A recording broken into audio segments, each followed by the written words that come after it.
One, two, one, two. One, two, one, two. Let's see what we got. Let me know if y'all can hear me, man. We live, man. Another late night live. I've been on one with this one, gang. Late night live. We in here. Charles Brown with the late night live. I see you prime time in the building. Late night live, man. This is gonna be it's gonna be interesting. This gonna be interesting. Let me see who comes in the building. I see you prime time. Listen, man. Late night live. Let me know. You can hear me, Prime. Let me know. I ain't give y'all much warning about this one, but I did say I was gonna probably do this. I was supposed to do this way earlier today, but I was like, nah, let me do some other stuff. I put up that Corey Holcomb video, right? I got some more videos in store. I got some Kanye coming. Let me know how I sound, gang. Let me know if y'all can hear me clearly. Let me know what it sound like. We're gonna have some fun with this one, dog. I'm gonna be 100 with you. Salute. Positive vibes in the building. Mary in the building. How I sound, Mary? What up, Shorty? Raven in the building. Neen Field. Listen, Hyman, Hyman Lawan. I can barely see because it's so small, but listen, I'm gonna have fun with this one, gang. This one happened.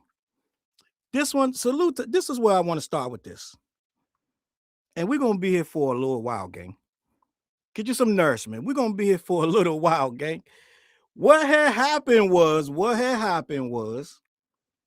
unbeknownst to me and the whole world, salute to, I believe it's Danny from the Stop, right? Danny from the Stop. Salute to Danny from the Stop. I do watch Danny from the Stop. I watch a lot of his videos. I don't even have to watch the Joe Budden podcast because Danny from the Stop keeps me informed on Mona, Joe, Ish, Ice, whoever else is on there. So salute to Danny from the Stop. I do have to admit that that's where this started from. That screen over there, you see a screenshot of a video. It's called One Drake Fan versus Five Kendrick Fans, right? You already know how that's gonna go, gang. Either it's gonna make you really mad or really madder than mad. But at the end of the day, it promises to be entertaining. Now, what I want to say about this video, Danny from the Stop, I got more information on this today, right? Salute to the homie, man. Listen, this not gonna be no disrespect, but this gonna be a good conversation. Salute to the homie Jay Roebuck. Roebuck, did I say his name right? I hope I said his name right. Jay Roebuck. I do not want to disrespect homie, and he's a very clean cut, very positive individual. I already was following him. I probably followed him from I saw that I see you Afro. Am I saying that right? I seen that he responded to me. I just got that video today. I just literally just watched that video before I went live. That's probably why I didn't go earlier because he shouted me out and I watched his response to my. I went in the comments. So Danny from the Stop. I know half of y'all don't know what the hell. Like, what the hell's going on, gang? So Danny from the Stop got this great idea, gang. It's marketing genius, gang. Marketing genius, gang. He said, I'm gonna get one Drake fan, smarty oddy nigga, right? I'm gonna get a smarty oddy nigga, and he gonna tear these K-bots up. So listen, we all know that there ain't a lot of people out there defending Drake. Let's just be honest, and we gonna talk about that. It's so much to unpack in this video, gang. If you on this channel, you know what I do. You know it's so much to unpack. I don't even know where to start, but I'm gonna start at the start. Danny from the Stop. Salute to Danny from the Stop. He got the brilliant idea to make this video. He ran out of space. He said, I'm gonna get one Drake fan and have 5 K-bots debate him. Now, for you to even be a Drake fan, you gotta have some kind of to even go into a situation where 5 guys gonna debate you. You gotta be kind of confident, right? You gotta kind of have some kind of wherewithal that you think you can hold your own. So you're gonna come in prepared. Now, there was a lot said in that video. So he hit up. I watched Jay Roebuck's video, right? And please, if I'm saying his name wrong, Jay Roebuck. Yep. I see Mike. He kept it respectful. I'm gonna be respectful. Jay Roebuck in the building. I see you, Jay. Appreciate you, gang. Listen, and you held your own, bro. And I want you in the comments. Please be in the comments. But we're gonna have this conversation. So Jay Roebuck was asked by Danny from the Stop to respectfully debate 5 Kendrick fans. So when I saw that thumbnail, I was like, oh boy, this is gonna be awful, because for you to even bring up 5 Kendrick fans off the rip, for you to have to start that conversation, these 5 Kendrick fans probably not gonna be that sharp if you need 5 of them, right? If you need 5 niggas to debate one nigga, these niggas can't be too sharp. So the title of my video is, and listen, I'm not gonna disrespect nobody that was in the thing, and I'm not gonna say they weren't sharp. Some of them have some really great points, and this, that, and the third, right? But the reason this video says it's rigged, right? Because for one, you can't start a debate from the rip. And I saw your video, Jay, with the timer, right? First of all, if you're giving the Drake fan. I'm gonna play the whole video. We're gonna be here, but you're giving the Drake fan all of the advantage. First things first, if you're sitting down with a timer, these guys have to adhere to the timer, and the Drake fan gets to call the narratives of every question, and the Kendrick fans have to respond within the timer, right? So if we watched the video, and it was maddening, gang, it was tough. It was tough to watch because listen, like I said, man, it was tough to watch because these guys, and if I'm not loud enough, let me know. But these guys, they had one arm tied behind their back. You got to understand what you're dealing with. When Jay came in, he already had the 5, I believe it was 4 or 5 topics that he was going to discuss. He already had them, right? He already had them, this, that, and the third. He already know what he's going to talk about, so he has time to prepare, which is fine. If you're going to come in, be prepared, right? But if I get 5 Drake fans and you give me a timer and you give me the narratives that I'm gonna create, and you say now you got to debunk them, I'm already at a disadvantage because you can state your case as I'm thinking about it. The clock is ticking, and then when I respond, you already got your response because it's your case, right? So at the end of the day, what I'm doing is trying to play catch up and figure out what angles to go with this situation. So when I'm looking at it, Danny from the stop is a genius because he knew this was going to be tough for a guy to come in and try to defend points of a guy. He has no idea what the questions are going to be. And even if he does, we're just meeting for the first time in debate. And I know this is how they do it in collegiate situations, but this issue is so in depth. You can't just have a conversation like, yeah, shake hands and let's debate. This ain't that, because there's too many variables with this conversation to just say shake hands and go, and I'm going to time you. No. Right there, the guys were at a disadvantage. I know Jay said he didn't meet these guys prior to. He walked in the studio and he sat down and he shook hands and whatever, So, for one, most of these guys aren't used to debating from what you can see, right? A lot of these guys were spouting internet, what you want to call them, super, I don't know, myths or whatever, like I don't know, superstitions or what have you, what you want to call them, conspiracy theories. But you can't win an argument with conspiracy theories. You got to start from the start.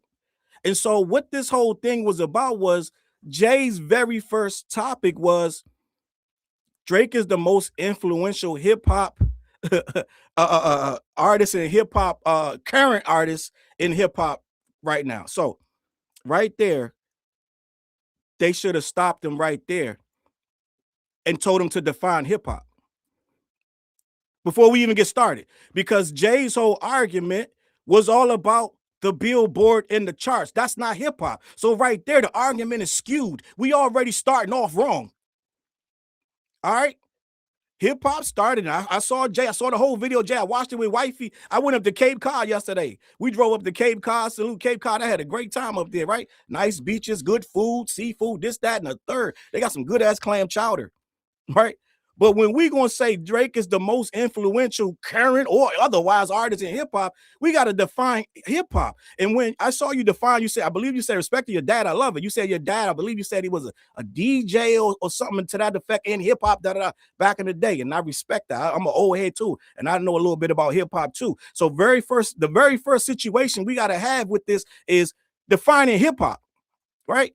If we start talking about the streams, conversation already over, because we can't have no hip hop conversation. You can't be the most influential hip hopper because you got a lot of streams.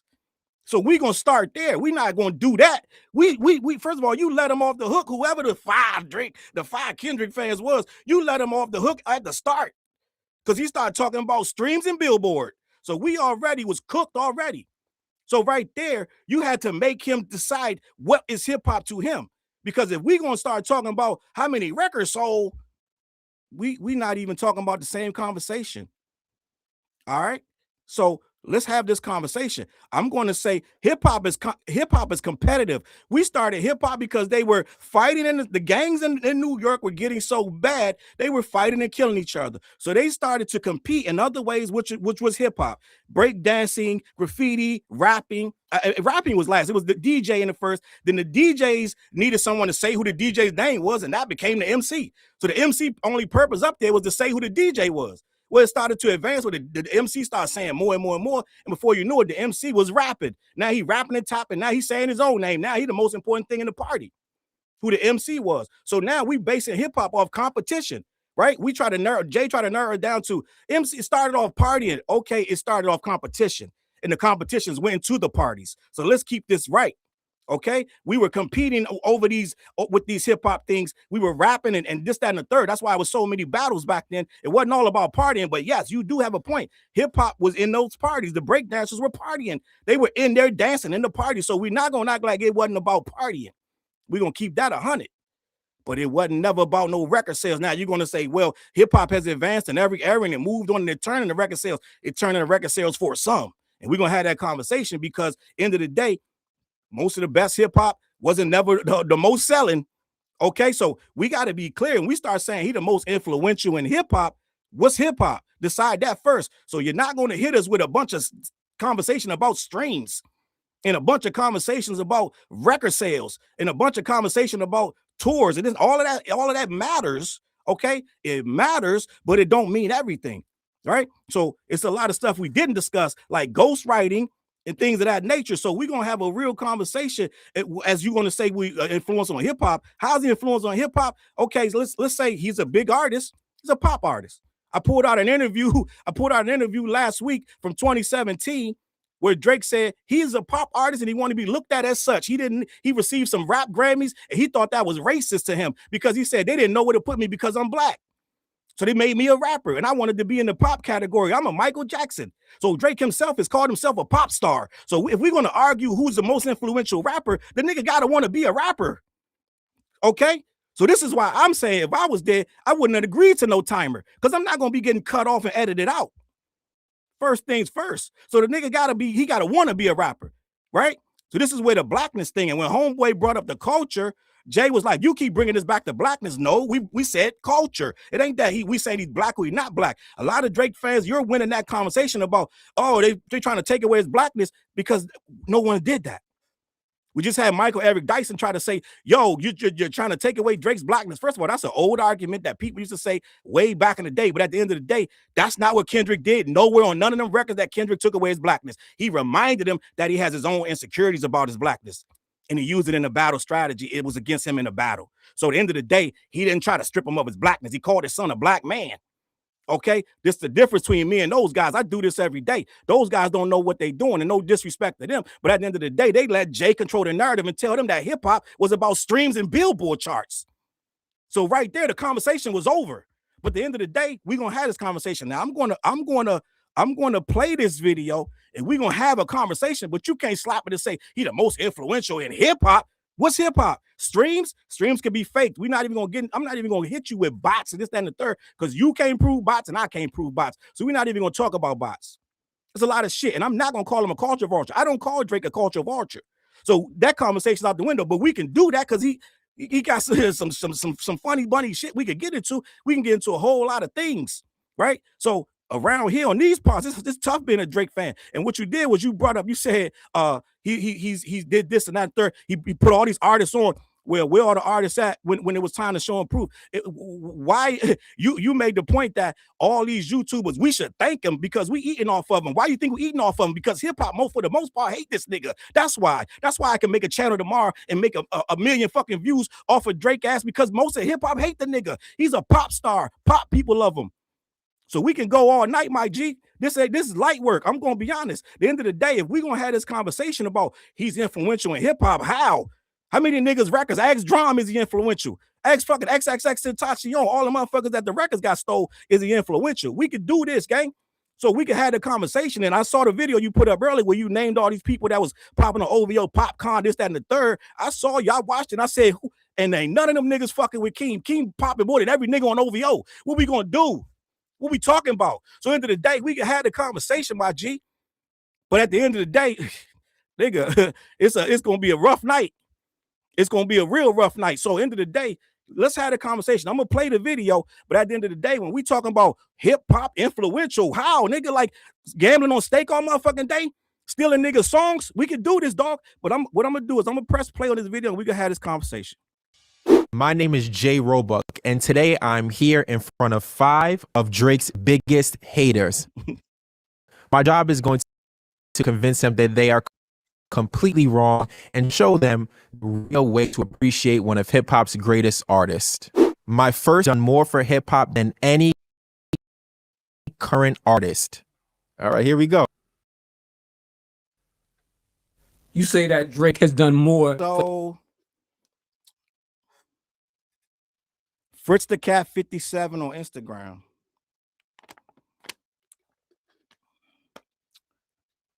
Drake fans need to go listen to Meet the Grands properly this time. Salute. Hold on. Salute Yellow Girl in the building. Salute Yellow Girl. I got your shirt. I hit you up. You joined the Patreon. I hit you up in the chat. Let me know what size shirt you getting. Let me see what's going on. It's a lot going on in the chat. Salute Poison Ivy. I see Mike said emotionally rambling. Mike, I'm kicking facts, gang. Stop me when I'm wrong. Stop me when I'm wrong. I get emotional, gang. I'm passionate, but stop me when I'm wrong. Let me know. Any other black artist? Than any current artist today. Any current artist? Yeah. How you?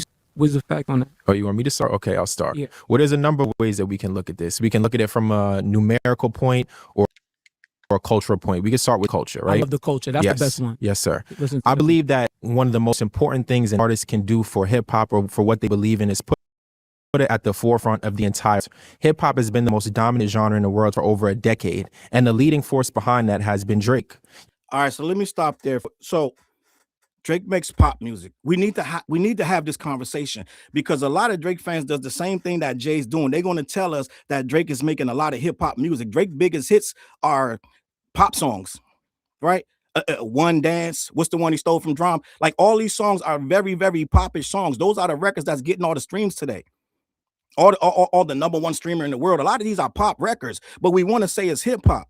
That's where the problem starts. When we're going to say, if I'm hip hop, then I got to be making some hip hop. Drake has told us for years, I'm never going to stop singing, which we're not saying because you're singing, it doesn't make you hip hop. But what we're saying is there's a problem when you're trying to line him up against artists that are doing straight up rapping, and you're going to say he's beating them all. Look at the streams. It ain't fair. He's not doing what we're doing. He's not making traditional hip hop. You get a timestamp record, then you get 5 pop records. So we're not doing the same things. We don't have the same motives.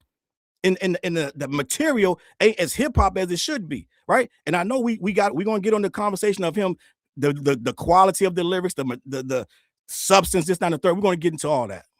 You can look at the numbers, who's the most streamed artist. You can look at the numbers and talk about collaborative cultures, whether it's UK or whether it's in the Caribbean. He has put hip hop at the forefront of all those things. Has he though? You just named different kind of genres, and you're saying he putting hip hop. Drake comes out and does Afro beats. He does all this other stuff. That don't mean he's putting hip hop. He's putting Drake in the front of these other genres. We can't say every time he does an Afro beat song and this, that, and the third, he's moving the needle on hip hop.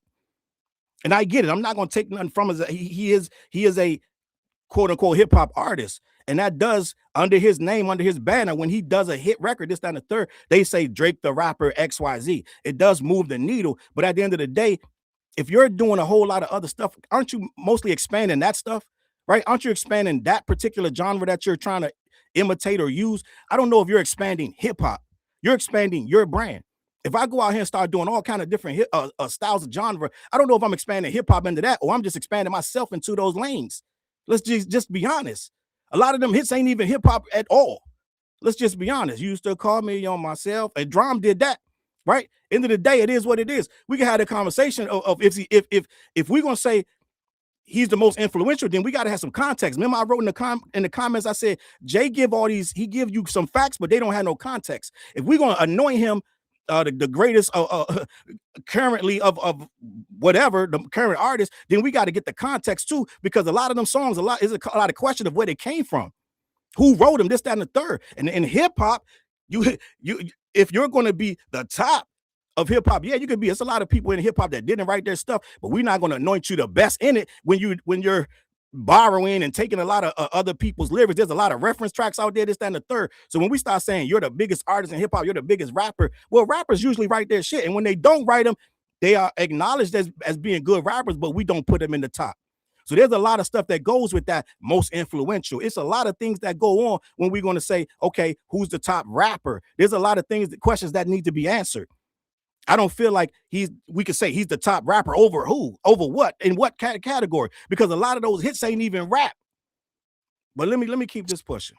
So by him doing that, every artist has been able to benefit. If you want to look at your pure hip hop purist standpoint, if you want to talk about battle rap, Drake has put his money where his mouth is. He has invested in URL to a platform to continue to flourish. Okay, so this is what I want to say. And again, no context. He invested in URL, then he got in a rap battle and he sued for it. And I know your thoughts on the rap battle, but you can't invest in URL and then go sue for a rap battle, my G. Ain't no amount of explaining. There's no way you guys can twist it and turn it and make that into some shit about UMG. And we can have that conversation, but at the end of the day, you're suing over words from the rap battle. No matter how you're saying that UMG used them, you're saying that UMG tried to devalue him, but it was a rap battle. You jumped in it willingly. You shouldn't have jumped in it if that was the case. If your brand is that fragile that he could say something about you and ruin your $400 million deal, then you ain't no rapper. You don't need to be in the conversation, and you don't need to be battling. If you could go get your lawyers, then we shouldn't even be battling you in the first place. So bringing up URL don't make no sense, because them niggas would never sue. Okay, so you're talking about, oh, he put money in the URL. A lot of motherfuckers do a lot of shit that don't have nothing to do with hip hop. I don't think that makes you or breaks you because you put money in the URL. Let me continue. Those are just some of the things that he's done. The battle against Kendrick. If we talking about hip hop, because you talk giving, and that's great. Culturally, I think we have an issue with Drake, because Drake I don't like to say he has attached himself to Atlanta. Now, so all right, so let me say, well, I'm not even gonna call him a culture vulture, right? But at the end of the day, if you're from Canada, you grew up in his own words, a cultural mosaic. He said himself, we don't have racism up here. We didn't experience none of that. We all got along up here. He said it himself. That is not how we live down here. We got a different culture. He had issues saying the N-word as a child. When he grew up, he said it even when he was in his 20s. He's like, I don't like that. That's ghetto. When he started rapping, he wanted to emulate the American rappers. He started saying the N-word. They don't say that up there like that. So he said it with the hard R. He wasn't saying it correctly. He's not like us. We grow up saying the shit. He doesn't. He learned that shit. He learned how to dress and started to do a lot of things that we were doing. He started to mimic the styles because they don't act like we act. They don't talk like we talk. All the shit that he's doing now, he got that from the Atlanta artists and other people that he started to mimic. A lot of people say he stole I'm not gonna say stole. I'm not even gonna use the word stole. We're gonna be respectful. Fonte's flow from Lil Brother is very prevalent in his earlier work. Okay, so end of the day, a lot of people put Drake. First of all, Drake. If Drake was acting like the Drake that he was right now, he would have never got in the game. Drake was humble when he came in. He was just all shucks Canadian kid that could flow. And we was like, oh shit, this P Code Aubrey nigga, yo, look, check him out, da da da. If he would have came in on this like, yo, all this nigga shit, da da da, he wouldn't even made it past the fucking gate. Okay, because they would have been like, wait, the Canadian kids acting like he rough. It wouldn't have happened like that. That came after he got some money and got some people under his belt that started fucking with him. So he started acting like us, but he wasn't like us. Let's just be honest. And that's the point that motherfuckers got to understand. That's what we're saying when we're saying he's not like us and he's not of the culture. Y'all keep trying to make it about blackness. It's about the culture. The culture here, we do a different little thing. It's different here, right? It's different in LA. It's different in DC. It's different in New York. We don't act like Canadians and they don't act like us. He's not of the culture. Right? So these guys don't have enough bandwidth. They don't do this every day. So they're not going to know how to say that. Right? And respect these guys. They got thrown into it's an unwinnable situation. I couldn't even have won in this situation. I couldn't have won with 5 dudes waiting on me to die. That's like going bowling. I hate waiting on my turn in bowling game because it takes too long. You can't flow. End of the day. So this was a kid who didn't understand what we had going on here. He's a fan. That's why he buys so much rap memorabilia, but he's a fan. And he's a good rapper. That's what Drake fans understand. We're not saying he's not a good rapper, right? But at the end of the day, it's more than just being a good rapper. A lot of people can mimic this shit, right? This motherfucker like PM Dawn right now, right? At the end of the day, so what we got to understand is when Drake came into the game, he was very humble. He was happy to be here, all shucks, this, that, and the third. He was a fan.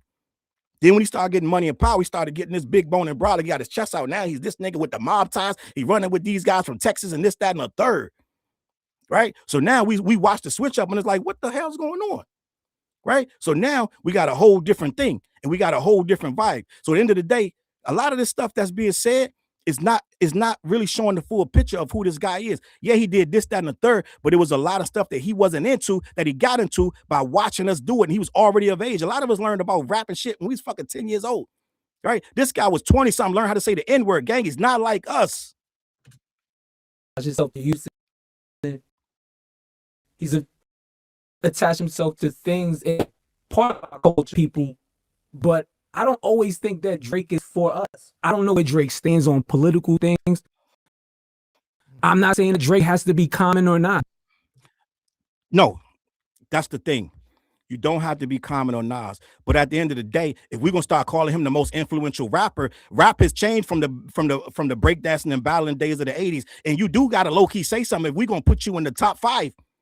Right? You got to say something when something's going on. You got to be on the front lines and you got to be active in these situations. We can't sit back and we can't be like, well, we don't really know what he think. And the motherfucker be like, well, he did sign a petition, so you can't use lyrics against niggas in the fucking court case. Yeah, he signed that petition, then he sued for lyrics. Gang, we got to have a fucking understanding of what we're talking about. So this is what happens. You guys come up with these concepts and you make us have to go and say these things. Like people want to let the nigga live, and then you guys come out and say he's the greatest, most influential, and then we got to check this shit because it's bullshit. If we're gonna say what hip hop really is, you got to low key be for the people. It's for the people, by the people.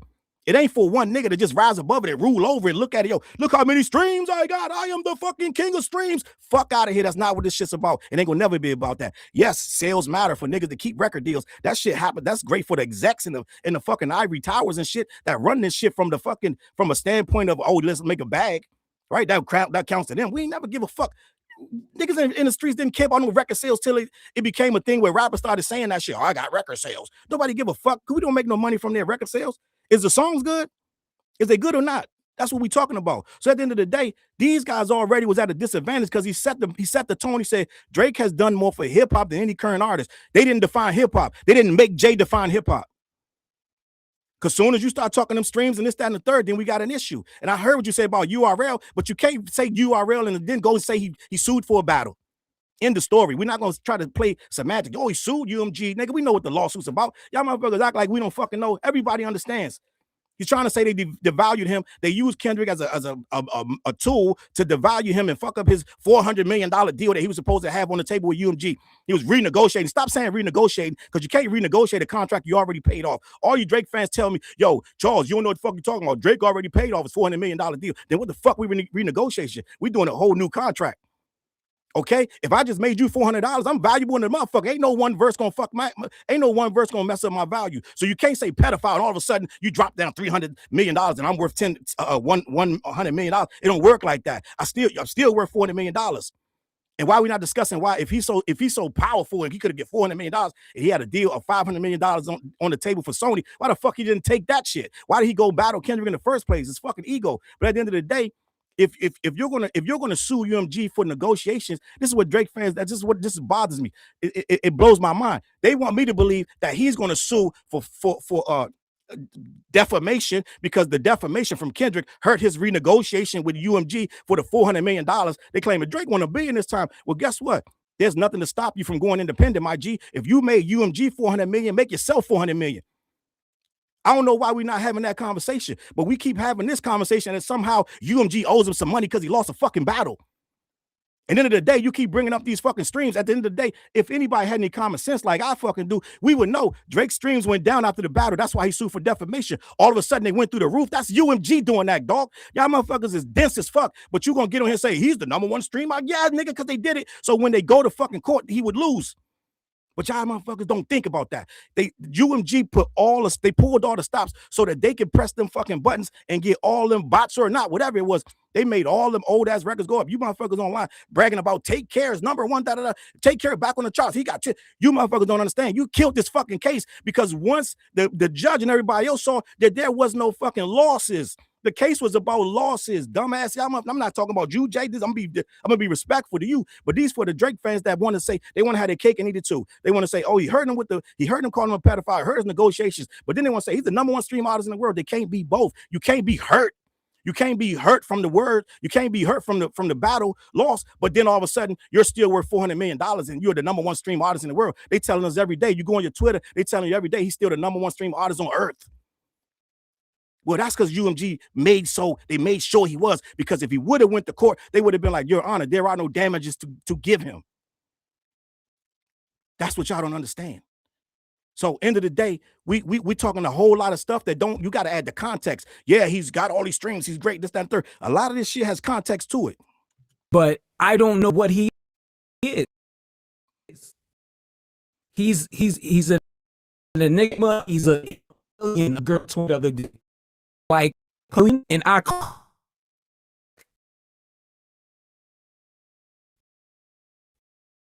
yourself. Any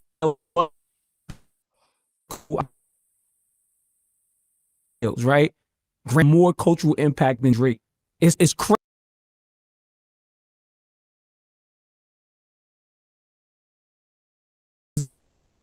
Yeah. Right. So you said a few things. You started talking about Atlanta. So what you just did at all of those places. When you talk about Atlanta, let's look at the Migos, right? Offset has said it out of his own mouth. The head of QCP has said it himself. What Drake did by doing that verse on Versace and putting it out for free helped amplify the motion that the Migos already had. Let me stop you right there. I need you to say that again. The motion that the Migos already have. Drake fans want to tell you that all of these features only benefit the artist that he puts on, like he puts them on. They literally use these words. You got to understand, he's going for, I need you to play back what Jay just said. The motion that they already have, the motion that Kendrick already have. Kendrick was already selling out tour. He was already selling out shows. 3,000 seaters. He came to my city. They had to make another show because it sold out in an hour. So end of the day, the Drake fan want to make it like it's all beneficial on one side. Do y'all realize you have to stay relevant as an artist? I don't know if y'all know that. This guy was able to pinpoint artists on the come up, right? Versace was already popping. He had to hear it some kind of way. Every single one of these cases of somebody's song being yapped and snapped, they had a hit already. So we can't. What Drake fans want to do is rewrite the history that all of a sudden he's found these motherfucking nobodies and shit and put them on, and now all of a sudden he's worked with all these artists. He does all these things. He put a whole. If you let Jay tell, he put the whole Atlanta scene on his back. It wouldn't be no Atlanta scene without Drake. Like, you got to understand what these guys are saying. These people were already buzzing. They already popping. They on their way up with or without him. Yes, everybody knows he put the Versace shit on his back, but he jumped on a record that was hot. Jay-Z used to do the same shit. This is what these rappers do to stay hot. Even pop stars do this. Janet Jackson, everybody. You collab. That's why people started collabing in the first place. You try to get the buzz of what's coming up next. So we got to stop making it like it's this unequal field where he's just snatching up and blessing these people and he's throwing them on his back. And soon as he came in, all of a sudden, the rest of their career, they still saying shit. Michael Eric Dyson said this shit when he was talking about Kendrick. He's like, have some respect for where you came from. So he's trying to say, basically, Kendrick should respect this nigga for the rest of his life because he owes him something. End of the day, we got to understand it's more to it than just, he put them on, so now they on forever. No, it ain't like that. If he could just put you on, why didn't he just put everybody on OVO on? And I saw the video, Jay, when you said, you started naming Popcorn, all these people. Well, I don't know if they really popping like you saying. I get it that you're saying that, but half the people you name, I never heard of them, dog. I'm just gonna be honest. So I don't know. Why don't he just put the OVO people on like he did for the Atlanta people that he did so much? Oh my God, he put the whole Atlanta. Did he really? Well, why the fuck Smiley ain't on? What we talking about? Let's have a conversation. If it's just so easy, you're talking about people that's already talented. They already on their way up, and you're going to try to say he put him on his back. You sure? You sure? Or he put some motherfuckers that was already popping. That's like saying he put A$AP Rocky and Kendrick on. Come on, gang. These motherfuckers was already on their way. They was already on their way. He happened to see that, or somebody in his team was like, listen, you need to get with these guys. This is what they do, dog. They get with people that's already showing promise. They already on their way up. If you want to go to Houston, if you want to go to Toronto, if you want to talk about the weekend by putting the weekend on Take Care, if you want, and we're not even going to speak on the weekend, dog. Stop putting the Weeknd as if this dude is cool with this whole shit. This is the context I'm talking about. We can't keep throwing names out there and acting like these people is so cool with this nigga. These are motherfuckers that actively hate this nigga. Wasn't they shooting at each other's house? You can't name the Weeknd as somebody he fucking put on. The Weeknd is just as big as him right now, if not bigger. His records is crazy right now. After he got away out the fucking OVO sweatshop, my G. So let's start having a real conversation. This conversation with these guys is paperweight. It has no context, and they don't have the context to actually combat some of this nonsense. But I do. And the simple fact of the matter is, you naming people that have blew up on their own merit. Half the songs that we talking about that he's got for streaming, he got them from the Weeknd. I saw your other video. You try to make it like Party Next Door is popping. How long Party Next Door been in the background? He didn't do the record with him until the battle happened, and he didn't know what to do next. So now he took all these old records that pop, but this nigga already had. And he fucking jumped on him. I'm gonna put out some sexy songs for you. All of a sudden, then you try to name that and say, "Yo, look at what he did for Party Next Door." Like he did him a fucking favor. This nigga career is fucking dead, nigga. What you talking about? He gave him a number one album. A number one album. When shit? How long you been on OVO? How many features they got? Talk to me, dog. I need to understand where the fuck Party been for 6 years. Right at the end of the day, I don't know everything about this nigga, but I know he ain't popping. Okay, I know that he just did. I know the Sexy Songs for You was his coming out party. A lot of motherfuckers didn't even know who the fuck he was. That's how much work he's doing for him. Let's be honest. He said, "Charles, don't let dudes say 5 words." Nigga, this my shit. Talk about, even though him and Tory Lanez had a feud in Toronto, he helped amplify Tory's career. And he wanted to Party Next Door, who Drake gave his first album and one of his first platinum selling projects and one of his best selling projects. Drake is the person. He said Drake gave it to him like Drake wasn't on it. He didn't give him shit. He jumped on it. It's his. Every time they name who did it, they put his name in there. No Kid. Where's his name? Who allowed that to happen. And I notice you're doing something here, and we'll talk about culture as we get. You keep saying "our" as if it doesn't belong to it, but if you look at his lineage and his family history, his father is a Black American from Memphis, Tennessee. His uncle, is another one of the most influential musicians who helped Prince, right? So which is one of the greatest musicians who's ever lived. So I know we're going to get into this more, but so being Diana Ross' son, being Prince's little brother, being anybody's anybody. I know Tony. Guess what? All this they used to babysit Aretha Franklin. None of that makes you great, and it don't make you a Black American because you born under these people. It don't make you anything. You just got some of their DNA in you, and that's it. It's a lot of people that got brothers and sisters that you never even heard of, and ain't doing much of nothing but going to work every day. They ain't rapping, they ain't tapping. So all of that, you keep name dropping these people, his dad and his mom, that sound good. It sound good until you realize this guy's from Canada. He not like us. He don't know about our lifestyle. He learned that shit from watching rap videos and Googling shit like somebody else that ain't from there. Hip hop came from where I told you came from the streets of the Bronx and New York, this, that, and the third, whatever part of New York you want to say it was. It came from there, from the struggle, because these guys were killing each other. They started to compete with hip hop. They used that as a way to change the narrative and start to stop harming and hurting each other. That's where hip hop starts from. It ain't from no fucking kid in Canada or no TV show. And I'm not knocking him, but I just want to keep it a buck. We got to have a fucking conversation that makes some sense. We're not going to keep sitting up here. And I see you, Jay. You're like, I'm sonning these niggas. You're really not. You're really not sonning them. You're using a lot of misdirection and words that really don't have no context. And on paper, it's just like some Trump shit, some MAGA shit. On paper, it look like the motherfucker doing a really good job till you start investigating and really understanding what's going on. Let me continue. I just had to stop you there. No, I love that. That's beautiful information. But a lot of times with Drake, I don't know that because I feel like he's so alienated himself, his like fans, like he's people shit. And it's like, bro, who the hell could relate to your music now? So you think that Kendrick Lamar has done more for hip hop than Drake has? What are we talking about?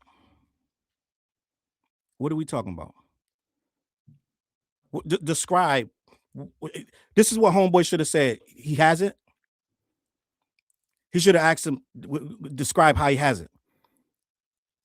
Which one of them got the anthem, like literally the Black anthem? We gonna be all right. We could do this all day. So hip hop is a culture that's come from struggle on the streets. It ain't gonna never be nothing else. No matter how many records you sell, no matter how many people jump in and start managing, signing artists, this, that, and the third, none of that shit means it's hip hop. So right there, the conversation is flawed. So if you're gonna come here talking about how many records he sold off of one dance and all this, that, and the third, then we're not talking the same language and the conversation over. You can't not win. So end of the day, what you mean done more for hip hop? Because he put a couple niggas on that was already on their way up anyway. What we doing? Let's have a conversation. Let's talk about lyrical shit. Let's talk about deeper meaning and substance. Yes, it matters. It matters. Let's go.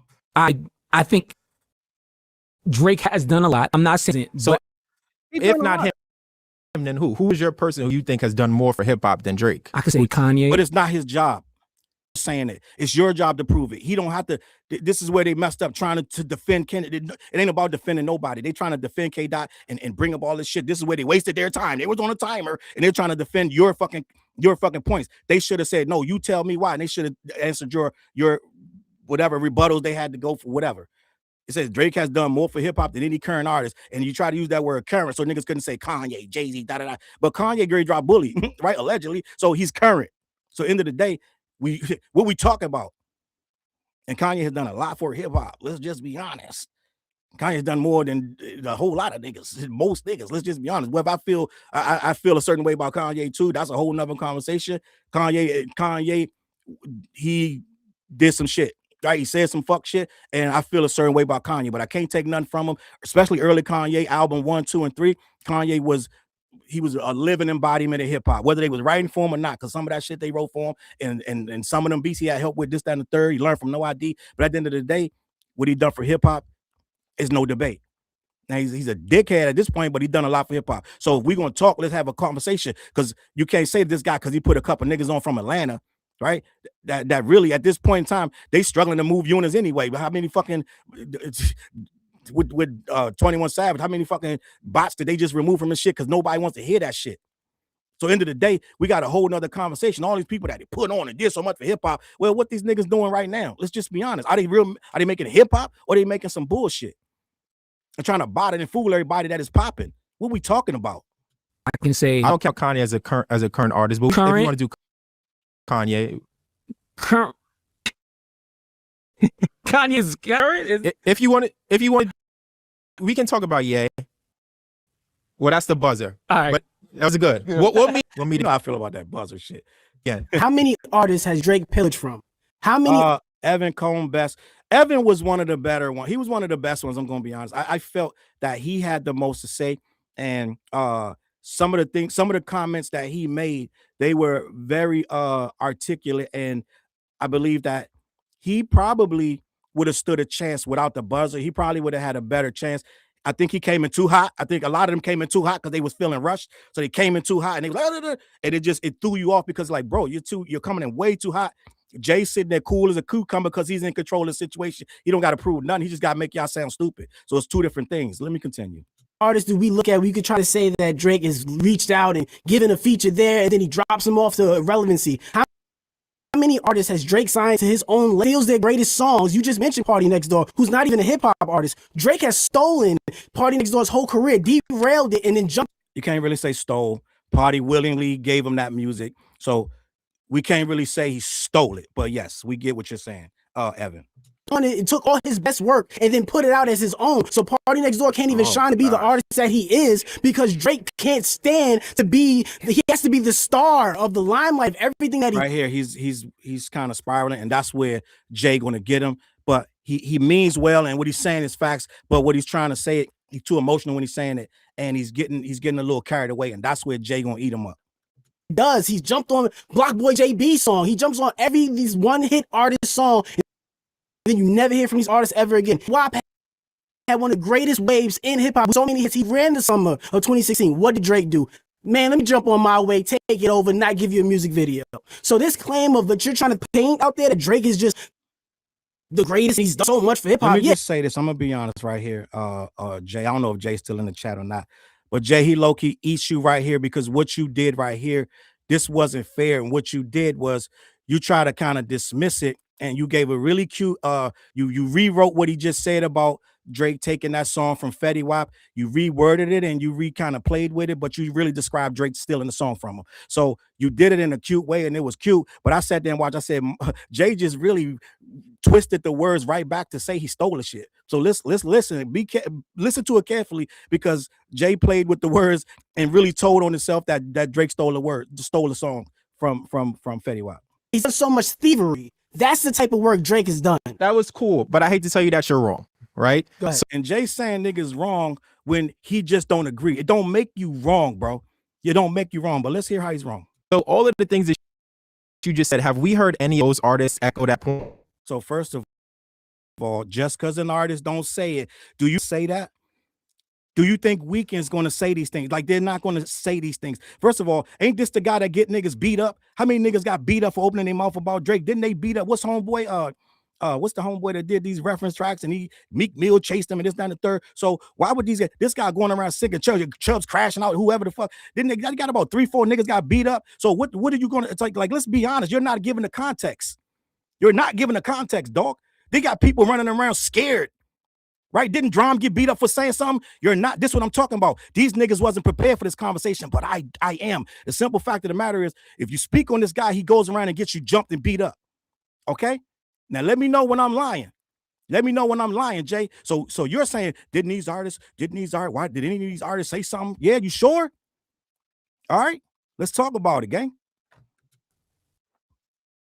McConan, that was Drake's song. Okay, well, McConan would be one person who's still working in a fast food restaurant by his own choice, right? That was his own choice. And Tuesday, Drake got on Tuesday, remixed it, the song went up. Is it his job to now coddle McConan through the rest of his career? Bro cooks you because he's on his label. Well, let me go. McConan has had opportunity over a decade to try to put out more music and more records. Hold up, Jay. Hip-hop artists, you just named all the people that he went on. So when they succeed, it's because of him. But when they fail, does he got to hold his hand? Does he had many opportunities. So it's a two-way street and it just flows with the wind. Whatever is whatever. See, I'm watching this, Jay, and I'm like, Jay, you're being disingenuous, because when they win, when the Migos come out and win and they go on to great success, then that Drake did that. Now Drake is Kendrick owes him forever because he took him on tour, right? But in McConan's case, oh well, he had many opportunities. Why he didn't take care? Is that Drake's fault? Shit, the nigga flopped, nigga working at fast food. It's a whole different energy, right? Nothing has come from that.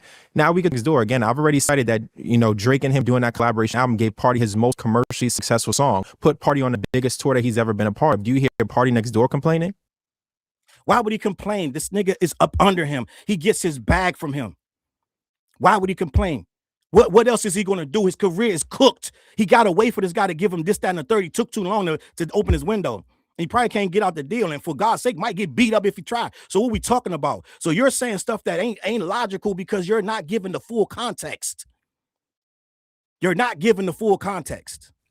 No, because Party Next Door is an artist who comes out and does what he wants to when he wants to, and is also a writer. Quentin Miller, that's the name. Joyce, salute you. Not just in the hip hop melodic space, but also in R&B and Caribbean music. And his best work he actually gave to Rihanna, and him and Drake co-wrote some of those songs. So that. Then you talk about Fetty Wap.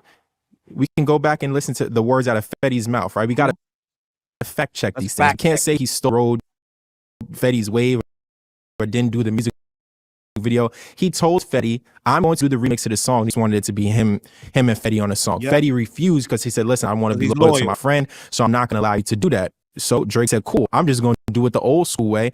I'm going to do the beat and I'm going to put it out. Did you see how cute that was? Are you guys paying attention? You see what Jay just did? He said he wanted Fetty on the song without Monty. He told Fetty to take off Monty. Monty refused because he's loyal. You say this shit all cute, it sound cool. He refused because he's loyal. So Drake just did it the old-fashioned way. I took the beat and fucking stole it. But you see what Jay made it sound really, really, really a hip-hop way. It sounded really cool the way he's described it. So what we're doing here is when we describe the fuck shit he do, it's a softer tone. And then when we describe the great shit he did, it's a louder tone, beating on the chest. Okay, let's keep it pushing. That's not his fault. It actually amplified the light that Fetty Wap. Again, when I say what he's done for hip hop, no one has response to who has done more. Because what he does is he amplifies the light that people already have. That's not stealing. that is Oh, it's platforming, right? platforming when he do it. Guys, pay attention. Look at where we are today. He's platforming a hip hop podcast or a hip hop debate. We can look at all the other people who are the big names in podcasting right now. We can look at Joe Budden. Now we talking about podcast. We moved away from Fetty Wap, but let's keep it pushing. Joe Budden out of his own mouth says, I can't wait for this album to drop because what it's going to do for me financially. Drake is his own ecosystem within hip hop. You can look at Drake's biggest haters. One of his lines is, the part I love most is they need me more than they hate me. Every person who's on YouTube who every week it's a new thumbnail about Drake is finished and Drake is over. That is a byproduct of him having a career. He is funding these people. So the people who take the time to even hate on this guy, they actually should say, because thank you, Drake, because we eat fucking good, just like you eating off this hip hop shit that you keep running to pop, and then you come back to hip hop and throw a timestamp record here and there, and then you go back to pop, but then they want to claim you as the greatest hip hopper. So yes, thank you, my G. And at the end of the day, we're gonna keep eating off your ass every fucking day because you're doing something dumb every fucking day. You click and like, you click and share, you're doing this, that, and the third, you're putting up these goofy ass memes. You got this Iceman shit for 2 years, niggas still waiting. They're supposed to drop on the 6th, it's the fucking 10th. Right? What we doing? You still checking out? You still dropping leaks? Nigga, we gonna eat all fucking day. These motherfuckers say this shit like it fucking matters. And my G, do you understand why we can eat like this? Because motherfuckers hate this nigga. That's why. The reason that we can make these channels, how many pro Drake channels? I can count on one fucking hand how you can eat off a pro Drake channel. Good fucking luck. Because people on here are hip-hop heads and they don't fuck with them. That's why. Thank you, nigga. And at the end of the day, we eating good because every fucking week he doing something else ridiculous. Right? So that's why we eating so good, Jay. Just gonna be honest. I'm sorry I'm cursing. I'm just that kind of nigga. This is the kind of channel I got. So end of the day, this is what we do over here. We call this shit for what it is. We don't sugarcoat it and we don't play fucking nice. Because when you get on here talking about he the most influential at fucking what? At what, my G? What we doing? without him, those views would not be as good. Funding. Yes. He's funding these people. Absolutely. Drake not giving direct money to any of these people that you've mentioned. He's giving them the content. That's but it's true. True. That's not, that can Life be isn't fair. No, that's true, but that's the wrong perspective. Perspective that you're trying to paint. Bro, don't defend it. It's true. We eating good off this niggas. Oodles or noodles. We eating fucking filet mignon. Leave it at that. Let them say that. That's how is this? That's embarrassing. That we eating off this nigga. We getting a lot of money off this dude. Nigga, keep acting up. Drop the album. We gonna eat for a motherfucking next 10 years. I'm gonna make 1,000 videos about this nigga. Ain't nobody embarrassed, nigga. We eating fucking really good. Really fucking good. So yes, you're right, Jay. Salute. As this Drake is so big that everybody who attaches their name next to him automatically becomes more advantageous in their financial career. That not necessarily a bunch of people who hate Drake and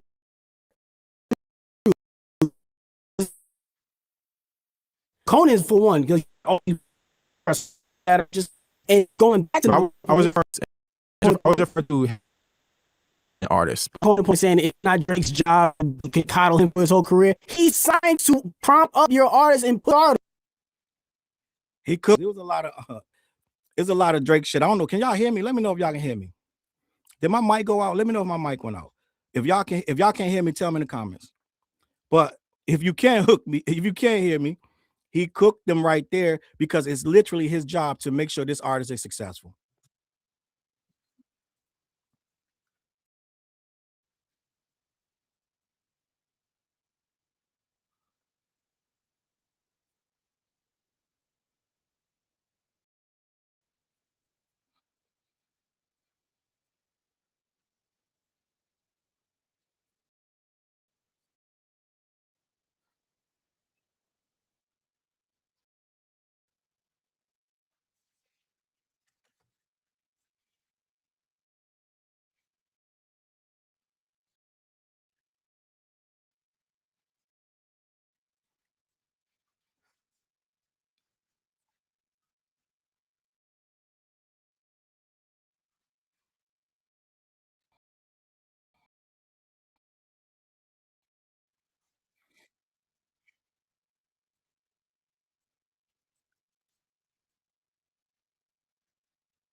decide who's done more. It's not our job to tell you. This is supposed to be one Drake fan versus five Kendrick fans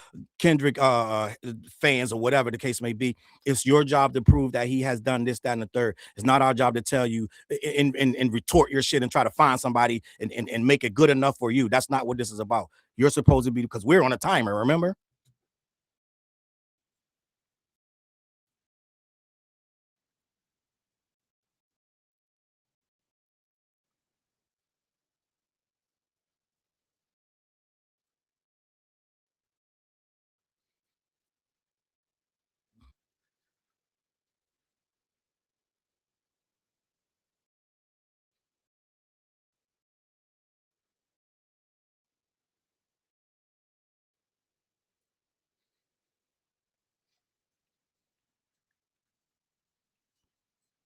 Let me know if y'all can hear me.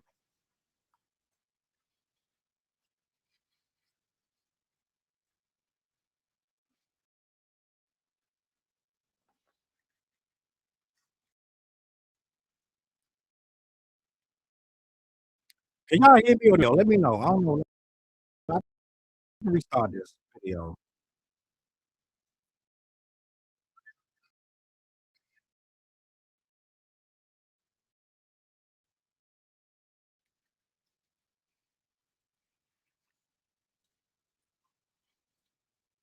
If y'all can't hear the video, let me know.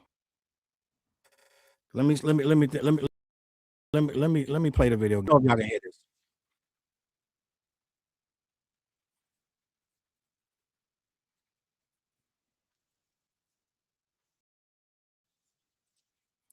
Can y'all hear the video anymore? You can't hear the video? All right, hold up. I know what to do. Give me a second.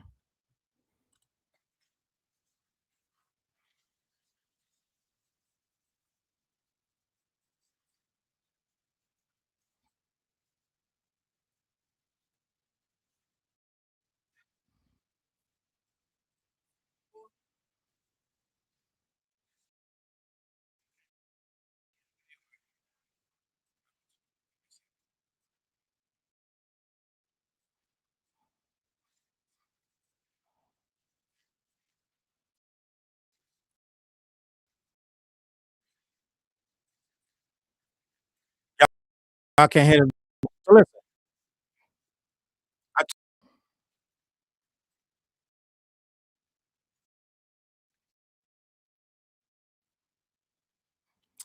man, I see a couple of others guys. It really don't get much better. Can y'all hear me? Let me know if y'all can at least hear me, gang.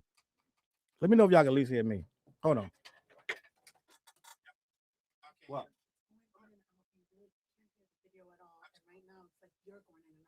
All right. So she told me that it's going in now. Hold on. What we gonna do? Let me get off this. Let me get off this. Let me get off this. Let me start the video over again. I think that's what the problem is. But gang, pretty much, man, what we're seeing right here.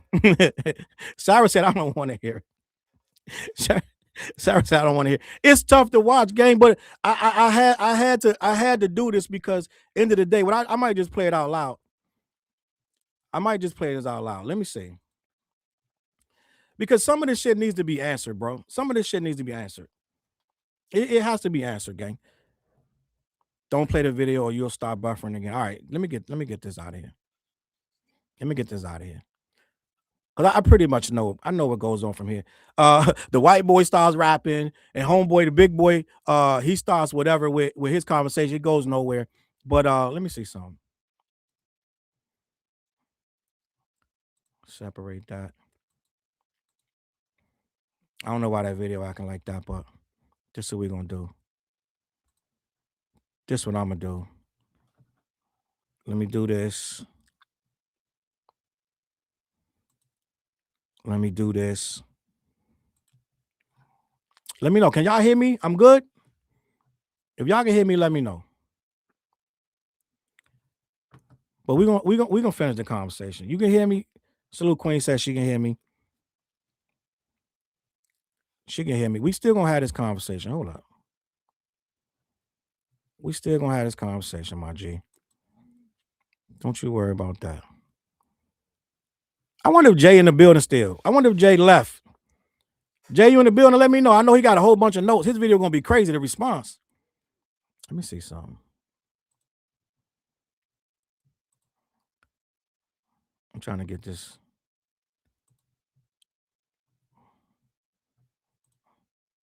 All right. Let's do this right here. Cause it's so much to discuss, bro. I'm gonna be honest. It's so much to discuss. What we looking like? It's late night. So now, let me look in the comments. What's going on? If you're watching the regular video, it doesn't buffer. It's mostly on live streams. Huh? If you're watching the regular video, it doesn't buffer. It's mostly on live streams. Underground Drake and Kendrick was not good. This Temu shit. I'm going to finish the conversation. Just let me I want to get this because I'll just play it from my phone. I'll just do that. I'll just play it out loud. Put his hands on somebody and push them forward. These people aren't pushed forward. They're literally coming back after years of not having any FaceTime saying, yo, I'm working at BK. What does that do? Like, even if he gives a #1 to Chris Brown, what does that do? That's not a Grammy. Can y'all hear that? Putting you on more and giving you more status. It's not doing much. Like, the streaming numbers can be whatever they want, but they're still getting $100 at the end of the day. Like, that's like a slap in the face. Let me rewind homeboy because he was saying something. Let me rewind him. Perform that at the outro of the Breezy Bowl. So for every person that you could give me that Kendrick put on or Kendrick shined a light, I could give you 5 that Drake has done. If every 5 that Drake put on is another 5 Drake left to the sidewalks. Listen, this is light work. As far as I know, culturally, who is this? He has not done homeboy with the pink hoodie. So he has some points to make too. If every 5 that Drake put on is another 5 Drake left to the sidewalks. Listen, this is like so Akai, he got a Instagram Gojira Chodo, bro with the pink hoodie. He was trying to do his thing too. I don't really have nothing bad to say about what he was doing. But what happened was it was a lot of guys that were just so passionate that they couldn't get their own, they couldn't get pretty much what they were trying to say out. And it was a lot going on. But let me change this real quick. We're gonna get back to this, that, and the third. We're gonna get back to this, that, and the third. Don't you worry about that. Give me a second. Let me put these comments up since we ain't got no. There we go. So D said I can hear you. Poison Ivy can hear me. Unfortunately, yes, we hear this jackassery, dead ass. So what's going on now at this point is we're still in the Sarah said the poetic justice theory. Yes, I do know about the poetic justice theory. We're still early in the video game, to believe it or not. I'm not gonna go all the way to the end, but I do want to finish some of these comments and questions, this, that, and the third. This guy Akai, I do want to discuss some of the things he said. Let me know if y'all can hear me or not hear me. As far as I know, culturally, industry-wise, he has not done as much as anybody like a Kendrick or Kanye West in the past year or two, because it's really coming down to how he's actually put his hands on somebody and pushed them forward. These people aren't pushed forward. They're literally coming back after years of not having any FaceTime saying, yo, I'm working at BK. What does that do? Like, even if he gives a #1 to Chris Brown, what does that do? That's not a Grammy. That's not putting you on more and giving you more status. It's not doing much. Like, the streaming numbers can be whatever they want, but they're still getting $100 at the end of the day. Like, that's like a slap in the face. You get a free feature from Drake, and then you get an apartment after. That's it. You don't get the mansion. You don't get put on. There's nothing you get after that. You're literally getting siphoned from. That's it. I'm sorry. Okay. So you think Kendrick and Kanye have done more? Of course, for sure, Okay. for sure. So I don't really count Kanye as a current artist, but for the sake of the debate, I will give you Kanye, and I will say it's still wrong. I don't Because know how. And How is that the case? I'll tell you why, How's that the right? case? I'll tell you why. So to your own point, you're saying that Drake doesn't, give to these people. Listen, how many of Kanye artists who are signed to Good Music were unhappy with the split, right? Big Sean has been talking about how much he dislikes Kanye for the past 3 years. That's but I don't even biggest. I don't even want to go down that route because it's not about that, right? And look at why we're all sitting here today. This guy right here just told me he wants to talk about the battle. One thing that Drake has given to the culture, and one thing he's given to hip hop as a purist, is battles. You can name a bunch of battles. Okay, hold on. Well, no, let me finish. Yeah, battles are very important. When we talk about hip hop, when we talk about the sport of it, it is engaging one-on-one and not ducking any smoke. As the #1 artist in the world, he went to battle Pusha T, which he has nothing to gain from. Let me stop you right there. So I don't know if y'all heard Jay, but he said that he went and battled Pusha T. Let's revisit the Pusha T battle. The Pusha T battle was Duppy, if I'm not mistaken. He came back and Pusha T made a line about Wayne or whatever he said. That I don't remember what it was.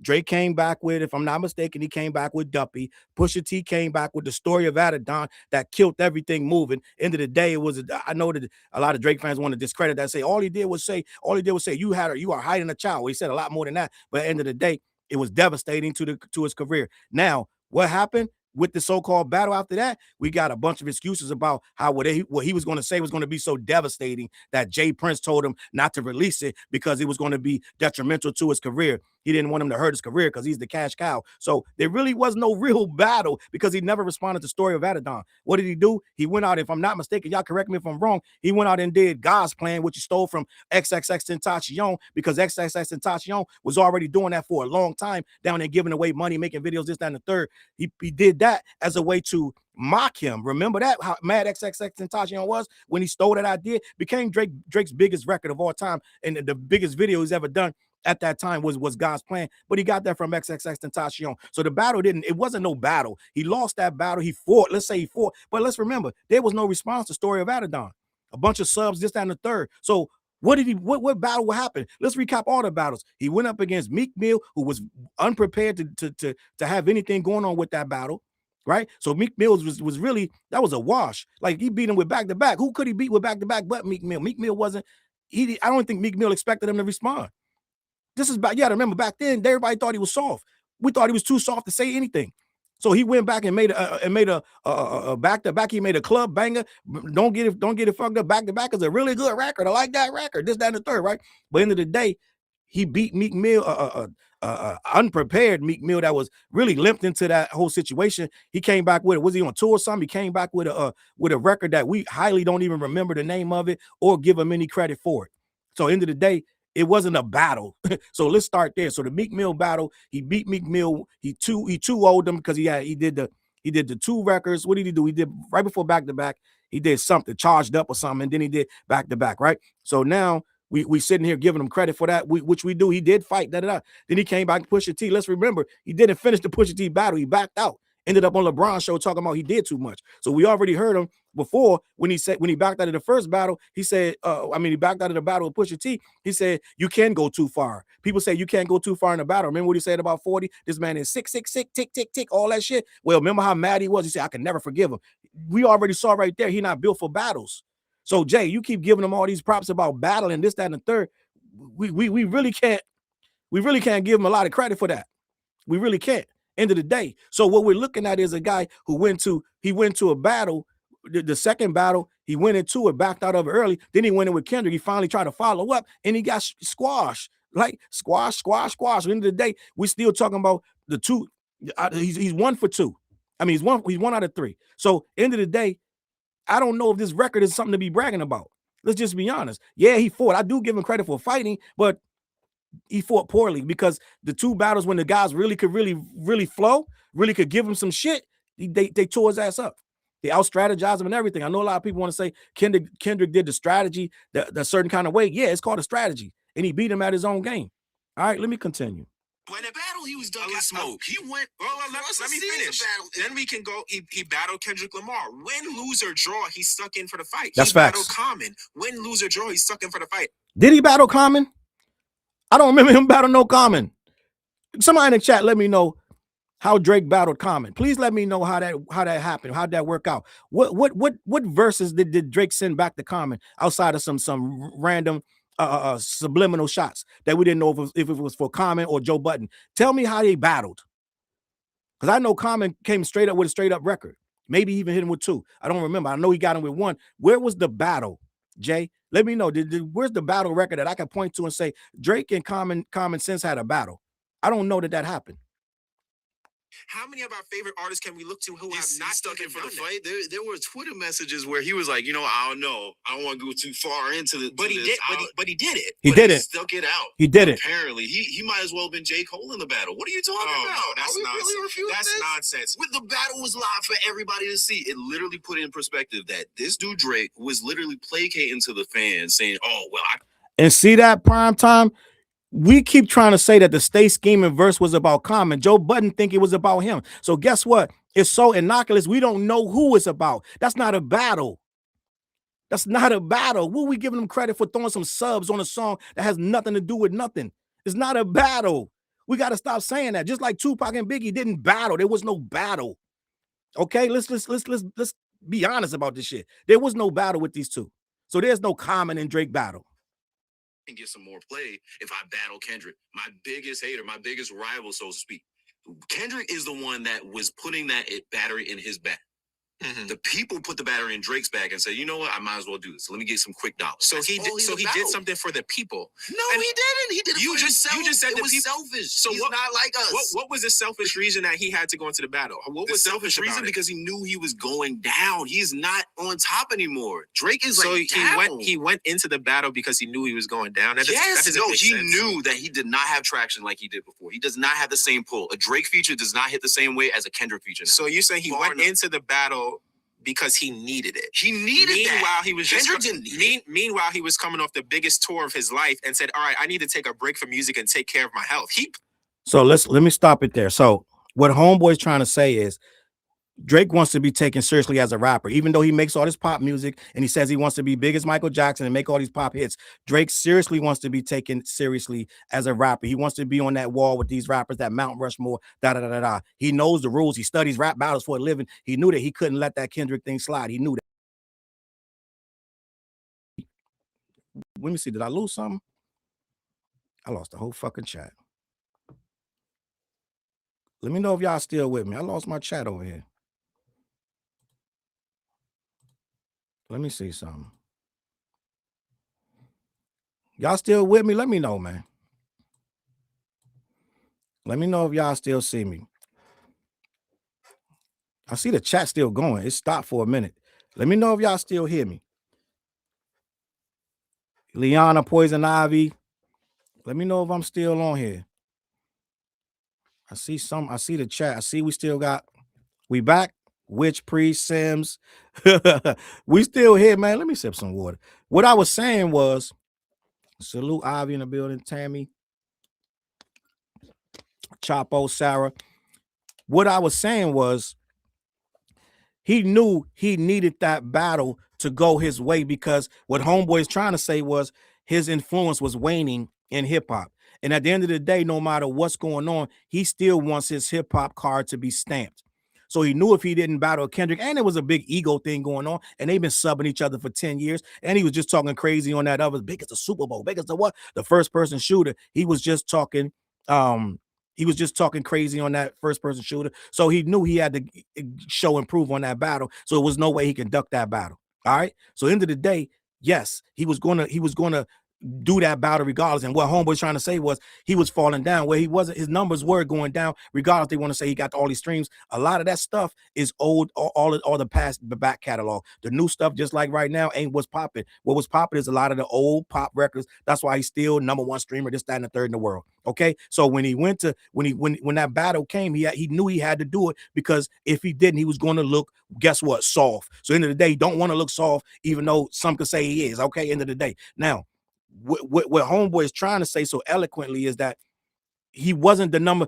Before the battle, he wasn't going #1. People don't realize that it was a tough sledding with or without the battle. So what Homeboy was saying was he was already going down anyway. So the battle would have put him back up. It was either that or completely take a real loss in every kind of way. So the battle was more of a it was an ego thing. It was a thing where he just don't like Kendrick, and he wanted to. I think he was going to easily beat him. I think he was light work. I'm just going to be honest. So let me continue. On not even doing it. But again, listen, I'm keeping it facts only, right? He literally walked off the biggest tour of his life and said, "Let me focus on myself and my health." Yep. Did he? That is literally what happened. So did he do that? Do it for the people. He was focused on himself and his health, and he put that aside to give us the biggest battle that we've seen. He ain't give a shit. This was something he knew he ain't have no choice to do, especially after he saw the way J. Cole flopped him and bombed out and deleted the record. So he knew he couldn't have both of them looking crazy out here. So it was a lot going on. It wasn't like, I'm gonna do this for the people. None of this shit was for the people. Just like y'all try to make that lawsuit was for the people. We're gonna get to that too. The biggest modern hip hop battle right now, like limping to stage, like, oh, I gotta put these out for the people. Nah, Kendrick made moments. Kendrick brought people together. Even if Can you guys hear the audio from the video? Let me know how that sound. Shorty, let me know. You didn't like him, he brought moments into the people's lives. Listen, Super Bowl, can Drake do that? He can't. He's Canadian. Sorry. So wait, what do you mean he can't do He can't do a Super Bowl? Why not? Because he doesn't have that same pull. He doesn't have that same He's literally been offered the Super Bowl. Okay, I'm gonna get to Jay in a minute, but bro's wrong. I'm here to keep it a buck. Bro's wrong. Drake can most certainly do the Super Bowl. He could definitely do the Super Bowl. We're not even gonna start talking crazy. This guy's the biggest pop star on earth. One of the biggest is Taylor Swift, him and another motherfucker. Like they the biggest pop stars on earth. He can 100% do the Super Bowl. Does he have something right now? No, but he don't got to do the new stuff. He can do the old stuff. Bring out 2 features, right? Fucking I don't know. Bring out whoever, and then he can do the Super Bowl. So we're not gonna get crazy and act like this guy can't go up there and do the Super Bowl, right? So yes, that's not factual. That's not the topic, but. What Jay is going to start saying now, this is where Jay puts his foot in his mouth. He going to say he was offered the Super Bowl multiple times. Now, earlier in the video, you heard Jay chastise the other people that was combating or the Drake, the Kendrick bots or whatever. He was telling them, if you don't have facts, don't say it, right? He just tells you facts, this, that, and the third. Well, Jay is about to tell us that Drake was offered the Super Bowl multiple times. That is an internet, that is not factual. The NFL came out and said that he was never offered it in no uncertain terms, officially or unofficially. So based on what the NFL says, who is their Super Bowl, he was never offered it in any kind of way. So now Jay is about to tell you that he was offered it. Jay goes into fan mode right here. So Jay, you got to get a check mark right here for going into fan mode, because you have no idea what he was offered. Only person told us that he was offered the Super Bowl was Maul. Right? Maul said Drake offered the Super Bowl 3 times. NFL came out immediately and said that's not true. So let's keep it a buck, Jay. Right here, you're doing what you're accusing us of saying shit that we don't have no facts about. Multiple times. What was the last thing you put out, album-wise, outside of Party Next Door? It was something, what, Sticky? For all the dogs. For all the dogs. Okay, for all the dogs. That's not for all the people. That's for all the dogs, them. That was, oh my God. So you have told me that Kendrick and Kanye have done more for the culture, but you have yet to point out what they have done. You said Kendrick gave the people a moment and united them. Yes, Drake Super is Bowl. That's how many moments has Drake given you over? I'm looking at the camera here. Look at the people at home. How many moments of your life has Drake given you? So what Jay is talking about is like records. Do you guys remember a movie called Black Panther? Do you remember how people were lining up for that movie? How black people made that movie one of the biggest movies in history because we went out in droves. It made $1 billion. Like, without even trying, because a lot of black people, we dressed up, we were doing Wakanda Forever, and guess whose song is in that movie? All of the Stars. That's Kendrick Lamar and SZA. That song is a huge record to black people. That is a moment, and it's a cultural moment, because we looked at Black Panther as a cultural moment. We looked at the Super Bowl as a cultural moment. We looked at the anthem, "We Gonna Be All Right." Culturally, we call that the black national anthem, low key. So he got so many moments. We can't even sit here and quantify them all. But what Jay is trying to tell you is, what kind of record came on the radio one day and you were jamming? Or like, what moments are we talking about with Drake? We can sit here all day and figure out what the moments are, and all of them ain't good. Let's just be honest. So before you put your foot in the mouth and say, what moments did Kendrick have? Let's think about this. Think this through, dog. Not like us. Oh, you know what? People is not like us. He's not like us. He's not like us. Drake is the antithesis of hip hop. Hip hop was born from struggle. It was born to uplift your community. It was born to educate and knowledge, and it was born to empower. Drake is now. Salute the white boy. I missed his name. Let me see his name real quick. Mark Random. Mark Random. Mark Random X. White boy started off cooking. I'm gonna be honest. He was saying some of the deeper shit. They put him on because he was gonna say some deeper shit. Dude kind of went off the rails a little bit with his own rapping and shit. But other than that, Jay was like, "You wrote that? Let me get this straight. You wrote this rap." But end of the day, homeboy has some real serious thoughts about the inner workings of hip hop, and a lot of times it'll take a white guy to come in and say some stuff that black dudes ain't even think about because we looking at stuff on the surface level. Homeboy did come on and say some. He said some deeper shit, but he took this shit. It was rough. He's one of the guys that made it kind of rough. I'm gonna be honest. So I'm going to play Homeboy, and we're gonna get there. But yeah, just take it with a grain of salt. He meant well. Let's just be honest. He meant well. Let me play this. Hip hop. Hip hop was born from struggle. It was born to uplift your community. It was born to educate and knowledge, and it was born to empower. Drake, his entire wave came from out of America, not Black America, came from Canada. He came from an industry, a Nickelodeon show. He then goes on chasing women, frivolous luxury spending. He goes on Bro's about cooking. just kind of club parts, which are a part of hip hop. But Kendrick represents, and this is crazy for me to say if you know who I am, but Kendrick represents not only the Black struggle, but overcoming. He may be the first rapper that talks about healing from generational trauma from slavery. Now, other rappers have in the past, but he's the only one that is actually trying to heal. Rappers from the 80s and 90s have taught, it actually comes from Gil Scott-Heron, who was the revolutionary. And I don't even fucking like Kendrick, and I know this about him. I don't like Kendrick. You have to say this so many times. I can observe this. I am beyond a guest in the culture. I'm an observer. I do not like Kendrick, and I can observe what he is doing. He's planting a seed that Lauryn Hill would you say Lauryn Hill literally has built what hip hop should be to the 5% and all of that. And Drake is the opposite, put on by a corporation, talking about chasing women, frivolous sex. That's destruction of family. All right. I got to stop you. We got to stop. This is just. So I get it, Jay. You didn't want to hear, but White Boy was cooking. He was talking about a lot of real stuff that does matter to hip hop too. It ain't just about partying. And you're going to go on to talk about how partying is essential to hip hop. Well, this real shit that Homeboy was talking about too, how Drake character plays a part. You're going to say the most influential, but you don't want to talk about how he's out here running up on all these through these women, doing all this gambling online at stake and all this other shit he got going on.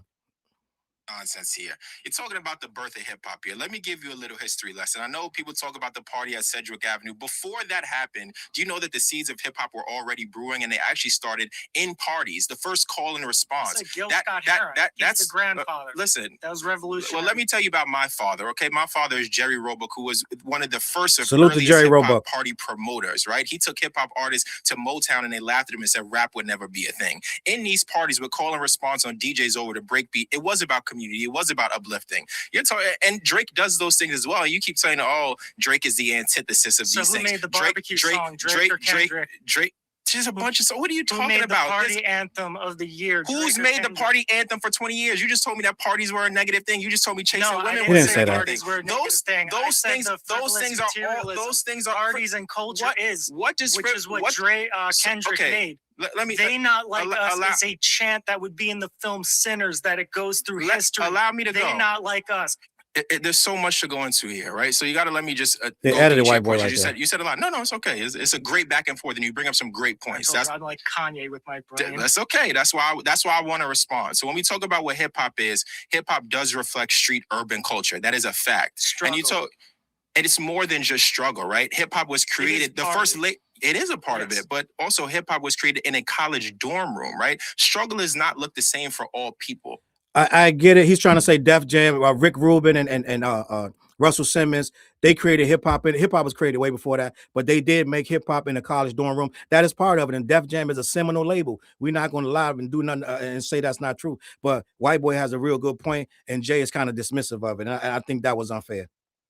right? Hip hop is not a monolith. Hip hop is a diverse thing. Right. And hip hop also has changed. What my dad's first version of hip hop in the late 70s or 80s doesn't reflect hip hop of the 90s. Hip hop of the 90s doesn't reflect hip hop of the 2010s Facts. and the 2020s. This is an ever changing genre. So because someone talks about frivolous materialism, hold up, let me start that. So it's an ever changing genre, but it's always rooted in substance. At the end of the day, what we revere when we after we get home with these parties, we still want to talk about something. The Message was a very seminal record. They wasn't rapping like that, and once they did, it changed hip hop forever. Once we got The Message, Grandmaster Flash, Furious 5, this, that, and the third. Once that record came out, it never went back to all we do is party all day. Okay, so once we got that to that level, people wanted to hear some substance. Everybody didn't want to hear partying, so you can't dismiss one or the other. They both exist and they both have a place in the space. But at the end of the day, when we start talking about the best rappers, the most influential, is it a party rapper? When we start naming the top 10, how many of them are party rappers? The people that get the most respect in the hood, how many of them are party rappers? Like, let's be honest. When we start doing top 10, top 20, do your top 20. How many of them are partying? Like, we really don't revere that in hip hop for real. That's something that's cool, but do that over there. We rapping over here. So when we start rapping over here, how many of them party records gonna make it over there? It ain't gonna be many. Drake songs are you listening to? Because there's Drake songs about materialism, just like there are Kendrick songs about it. Facts. There are Drake songs about love, just like there are Kendrick songs about love. There are Drake songs about God's plan, which is about inspiring people. And the whole video was. Let's be honest. He stole God's plan as a way to get back to XXXTentacion. But let's give him that. That is a record about that. End of the day, let's just be honest. It ain't that many God's plan records. And God's plan ain't that deep like you're trying to make it. So let's just be honest. You got to reach far and wide to hear any. We can go to any Kendrick album and hear something deep. How many Drake albums do we got to dig through? Mad song. This nigga got 515 songs allegedly, some shit like that. How many of them joints are you going to really get deep on? Right? Michael Eric Dyson tried to get deep, and the only thing he could come up with is I'm light-skinned, but I'm still a dark N-word. Right? That's the deepest this nigga gonna get. Some surface level shit where he questioning his own self. He colorized himself. Put towards empowering people by giving them money to chase a college scholarship, to chase their dreams, to help families. So it's all about what you're choosing to highlight. It's not what he is as a person or who he is as a career. I don't want to make personal judgments about who he chases. I don't care if he sleeps with 20 women or 1 million women. It doesn't affect me. That's that man's personal choice. It wouldn't if Kendrick did, but it's what you're putting out there. Drake puts out, hey, you know what, kids? It's really cool to just spend a bunch of money to chase a bunch of women, get your heart broken, not care about people. He's Kendrick, cooking. whether he does in his personal life, puts out, it's not cool to disrupt your family. It's not cool to be cheating and sleeping with hundreds of women. It's not cool to. And again, who are the? Wait, Jay, you can't dismiss that because that's what you're saying is influencing hip hop. You're telling us that a guy who gambles all day, sex all night, and do all this shit in the embassy, God knows what's going on all over the world, no wife, this, that, and the third, right? We do see him with his son, right? But at the end of the day, how much of that's going on now? We're saying the most influential hip hop as a person, you influence in a lot of ways. It ain't just one or two. It's a whole bunch of ways that you influence people. And I don't know if all that stuff is that influential. Kendrick's at home with one woman, right? And what if we're gonna start if we're gonna say you're influential, your lifestyle matters. They said Drake got a studio in the strip club, gang. What we talking about? I don't know if that's true or not, right? That's what they saying allegedly. So he's writing rhymes in the studio in a strip club, but that's what we talking about. Who? First of all, if you're looking for a music artist to tell you how to live your life, you've already made a mistake. That right there is a cop out. Jay, you just did a cop out. Instead of answering all that, you pretty much dismissed it and try to say, well, he don't got to raise your kids. We're not talking about that. We actually, you're trying to prove that he's the most influential, and we talking about at what? And when you peel back the layers, Jay, you really only saying because he sells a lot of records. Most of the shit is selfish shit. He talking about himself. He talking about the fun he's having with these women, and that's about it. And gambling on stake. So you're really not saying much of nothing. You're trying to make him into this whatever, right? He's the most influential hip hop, and we're disagreeing. You're being dismissive and telling us we're wrong. You're not making no real points like you think, Jay. Let's just be honest. My next claim is Drake is not wrong for suing UMG after the battle. How is he not wrong for suing because the song got too popular? Dude name is Mums. He sound like he's from New England. I'm gonna be honest. I don't know where he's from, but dude name is Mums. This is the next guy. Let me let him cook. Okay, well, I want to say out of everybody that came up there, Mums was probably most unprepared up there. I'm gonna be honest. view it, right? I think there's a very surface way to view it, which I think is what you just said, where, well, he sued because the song is popular. There's a lot more to that. You have to view it from a business perspective and $100 million or $1 billion perspective, right? If you feel your job or your employer has wronged you or used manipulative tactics to harm you during a negotiation period, there is nothing wrong with exercising a right and suing them, or at least trying to uncover why it happened and how you could correct it. But he popularized. I mean, he. Hold on. Let me say that. So Jay took it to a business level. If your employer has wronged you, first of all, Drake is a multi-million-dollar industry in and of himself. His brand is allegedly worth $400 million because the UMG gave him a $400 million loan, which he paid back allegedly in due time. Paid it back really quickly, according to them. Like, he paid that back, Charles, 2 years.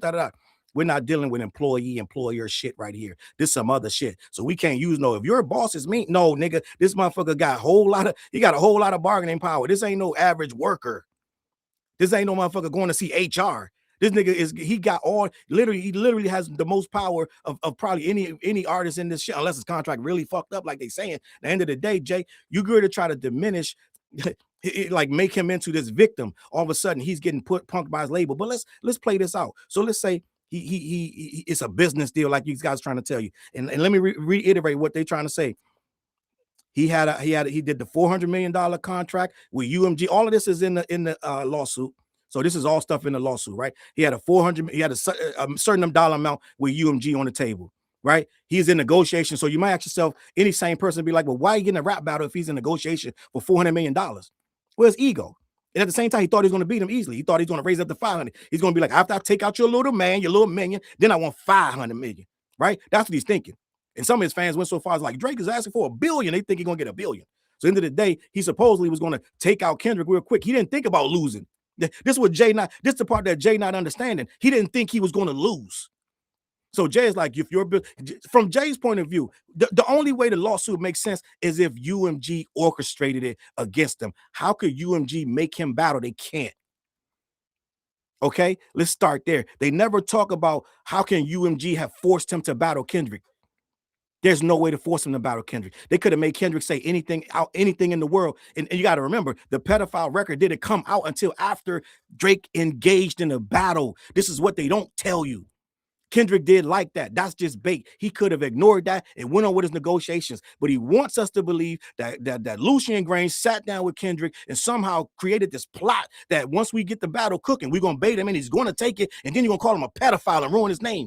This sounds dumb as fuck. So at the end of the day, they want you to think some illogical shit. Now, a logical person gonna be like, well, I got $400 million of contract on I got $400 million, $500 million allegedly. He supposedly had a deal. These are these conspiracies that these Drake fans say. He supposedly had a $500 million deal on the table from Sony.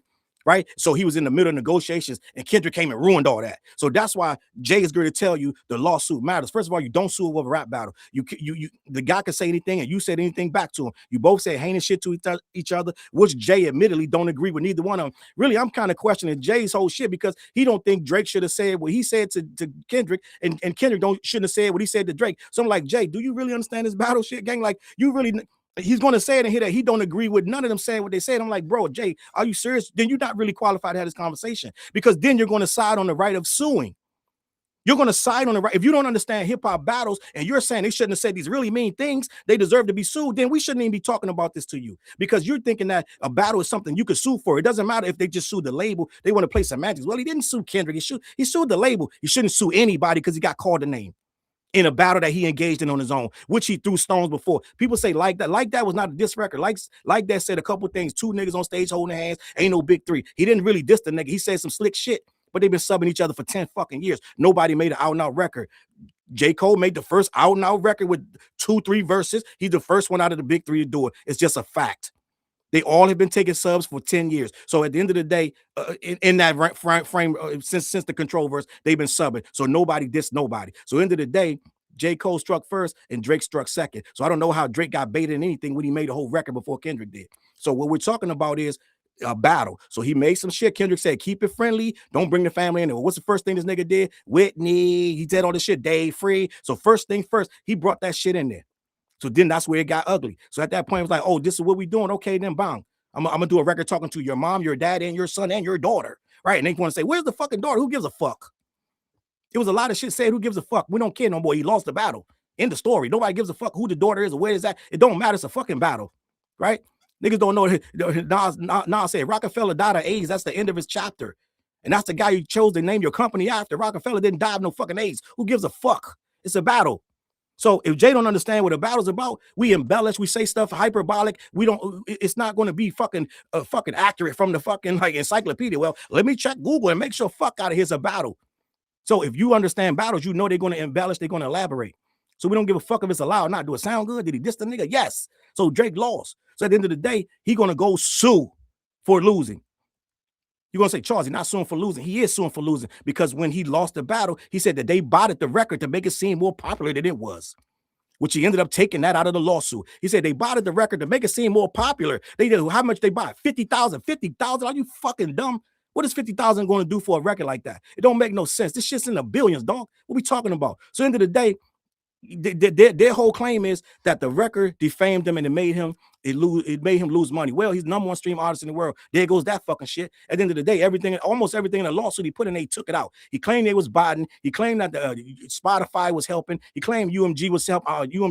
All that shit. They took Spotify out. They took iHeart out, and they took the bots out because they couldn't prove the bots. That's why you don't hear nothing about no bots. And when he first put the lawsuit together, he was saying that this is going to be what he said. Later in this interview, you're going to hear Jay say, well, Drake never said that, but they were claiming that Drake was doing this for the little man. He was doing this because he lost the battle, his feelings was hurt, and he was trying to reverse the narrative, and he's trying to get a little money because he's mad at Lucien Grange for letting it happen. The lawsuit clearly says they allow him to say these things about me. That's clearly what the lawsuit says. So the whole lawsuit premise is UMG should have stopped them from saying it. Just like they blocked Pusha T when Pusha T was on Def Jam and he had Kendrick feature, they blocked it. And Pusha T had to leave Def Jam, had to buy his contract out for him and his brother to go away. They said he said you could take the clips wherever, but Pusha T, you still signed here. The motherfucker had to pay millions to get out of the contract because they wouldn't let Kendrick rap on the song, which they were trying to block the shit. And he's thinking, well, if you did it for that time, you should have did it this time. So the whole lawsuit is based on UMG should have stopped it. They should have blocked it. That's what the lawsuit is really fucking about. So he's trying to sit here and defend some bullshit. Okay? If you really want to know. So at the end of the day, the lawsuit ain't about no fucking money because he never lost a fucking dollar. He's the #1 stream artist in the world, Jay. If you know so fucking much. So at the end of the day, let's have a conversation. That's what the lawsuit's about. So what we're going to do right here is tell Jay that no, it's wrong. In the context of hip hop, of a battle, you don't sue for what a motherfucker said to you. That's just not how this works. Gained from that same method that he claims Kendrick and Universal used. What method did he gain from? He said the numbers are fake. They were using streaming farms, all that stuff to make that song bigger than it really was. No, the song was great because it was telling all of the stuff and explaining, breaking down your lies. Now, not yours, his lies. So basically, he was breaking down how Universal is the worst ever. But when it was his time in battles against Meek, against he never really went against Pusha T, but when he tried to say anybody else, yeah, it benefited him or any song that he went to do, like Hotline Bling, and they would say, okay, let's inflate the number so it could be really great. Okay, you're gonna go win a Grammy now. That's what he was going for, and it was cool. It wasn't until it was a diss track about him that it became a problem. Okay. You're making a lot of assumptions here, and I'll try to root my arguments in fact and what we can prove versus what we can. In a lawsuit that isn't finished, it's hard to prove certain things, but there are things that we can look at and rely on as Jay, the lawsuit finished, Jay. Lawsuit got dismissed, Jay. The appeal ain't going nowhere, Jay. Lawsuit is over. Just so you know, me and you know that the lawsuit over, Jay. Just so there's no confusion. It ain't going nowhere. It's over. So you can talk freely. Bible sources. When you say he benefited from inflated numbers or fake streaming farms, what evidence do you have to point that the label has done those things for him? This is why I wouldn't get into this conversation about the bots, because nobody can prove that. So talking to Jay, who's going to hit you with this, what he's telling you, you got to say stuff that's factual, even though he uses conjecture himself, but he's going to pin you to facts and make you say who bought it, this, that, and the third. We all know about these bots, but you can't prove it in this situation. This is why this is a setup, it's rigged, and you won't win in this conversation. But moms don't know that. He's going to try to do it anyway. I would say, what was it, For the Dogs? Was not a great album. I can say a lot of his albums weren't great. His last Facts. good album was with 21 Savage when he stole 21 Savage style. Shouldn't have said Like that. he does with every other album. Oh my God. With every other artist. He does. Oh, That's my what he God. does. Okay. That's what he does. He links up with artists. He try to steal their swag, their style. He's right. Their fans, so it could be his fans. That's all. You know he what? does. I didn't think I would say this when I came here today. I agree with you. They're not good albums. They're not good albums. They're great albums, and some of them are classic albums. So right here, this is a fan talking. He's saying they're good albums, they're great albums, they're classic. He's not hearing none of that. All that shit was true, but to Jay, it's all nonsense because he disagrees with you, and that's fine. That's why he shouldn't have went down that road of trying to say, "Oh, the albums are bad," because this guy don't want to hear that. You need to tell him factual shit because that's conjecture or subjective to say the album is good, this, that, and the third. Because he's not going to give you that one. You're right. Now, this is the reason why I say that. Now, again, you say what you don't like. That's your preference. That's personal opinion. And maybe your music taste just is not that great, which is that could be possible. And I will tell you this, you know why I know they're great albums, and you know why I know that he's not benefiting from fake streams? Did you look at the Billboard 200 within the past maybe 30 days? No, I have not. Do you know that he is the first artist to ever have 10 albums charting consecutively on the Billboard 200? So let me play by your theory. You believe... But wait, before we start there, Jay is the same person that just told us that the lawsuit is, ain't this what the theme is? The lawsuit, or that was the other one. He just told us that the lawsuit, it's the right thing to do. The lawsuit says he was damaged he was defamed and damaged by being called a pedophile. That hurt his brand, that hurt his name. People believed this, that, and the third. But somehow they also want you to believe that he's the #1 artist in the world. He got 10 albums on the Billboard right now. So there was absolutely no damage. There's no defamation. So there is no lawsuit. But Jay doesn't want to acknowledge that. Jay wants both things to be true. That he called them a bad name, and they both called each other a bad name. But he called him a name so egregious and so bad, he needs to be sued. And the label needs to be sued. Why? Ask Jay, why is he suing UMG? The bottom line answer is because they let him say it. That's the bottom line answer. So now we're not only saying that he can't say it, we're saying that they shouldn't have let him say it. That's why UMG is being sued, because they let him say it. That he has these fake numbers and these fake streams, but he's still being botted a decade later from Take Care. Does that make any sense? And again, he's in a... No. So that's what I'm saying. Don't get into the botting conversation. It is what it is. We're not going to prove that. Botting is irrelevant. We don't care. That's not what we're talking about. We're talking about him, the lawsuit, him being influential in hip hop, and whatever else we said, that he's the greatest, whatever. Still of litigation, right? We're still uncovering documents. So do you? No, we're not. Well, let me finish now. We're not uncovering documents.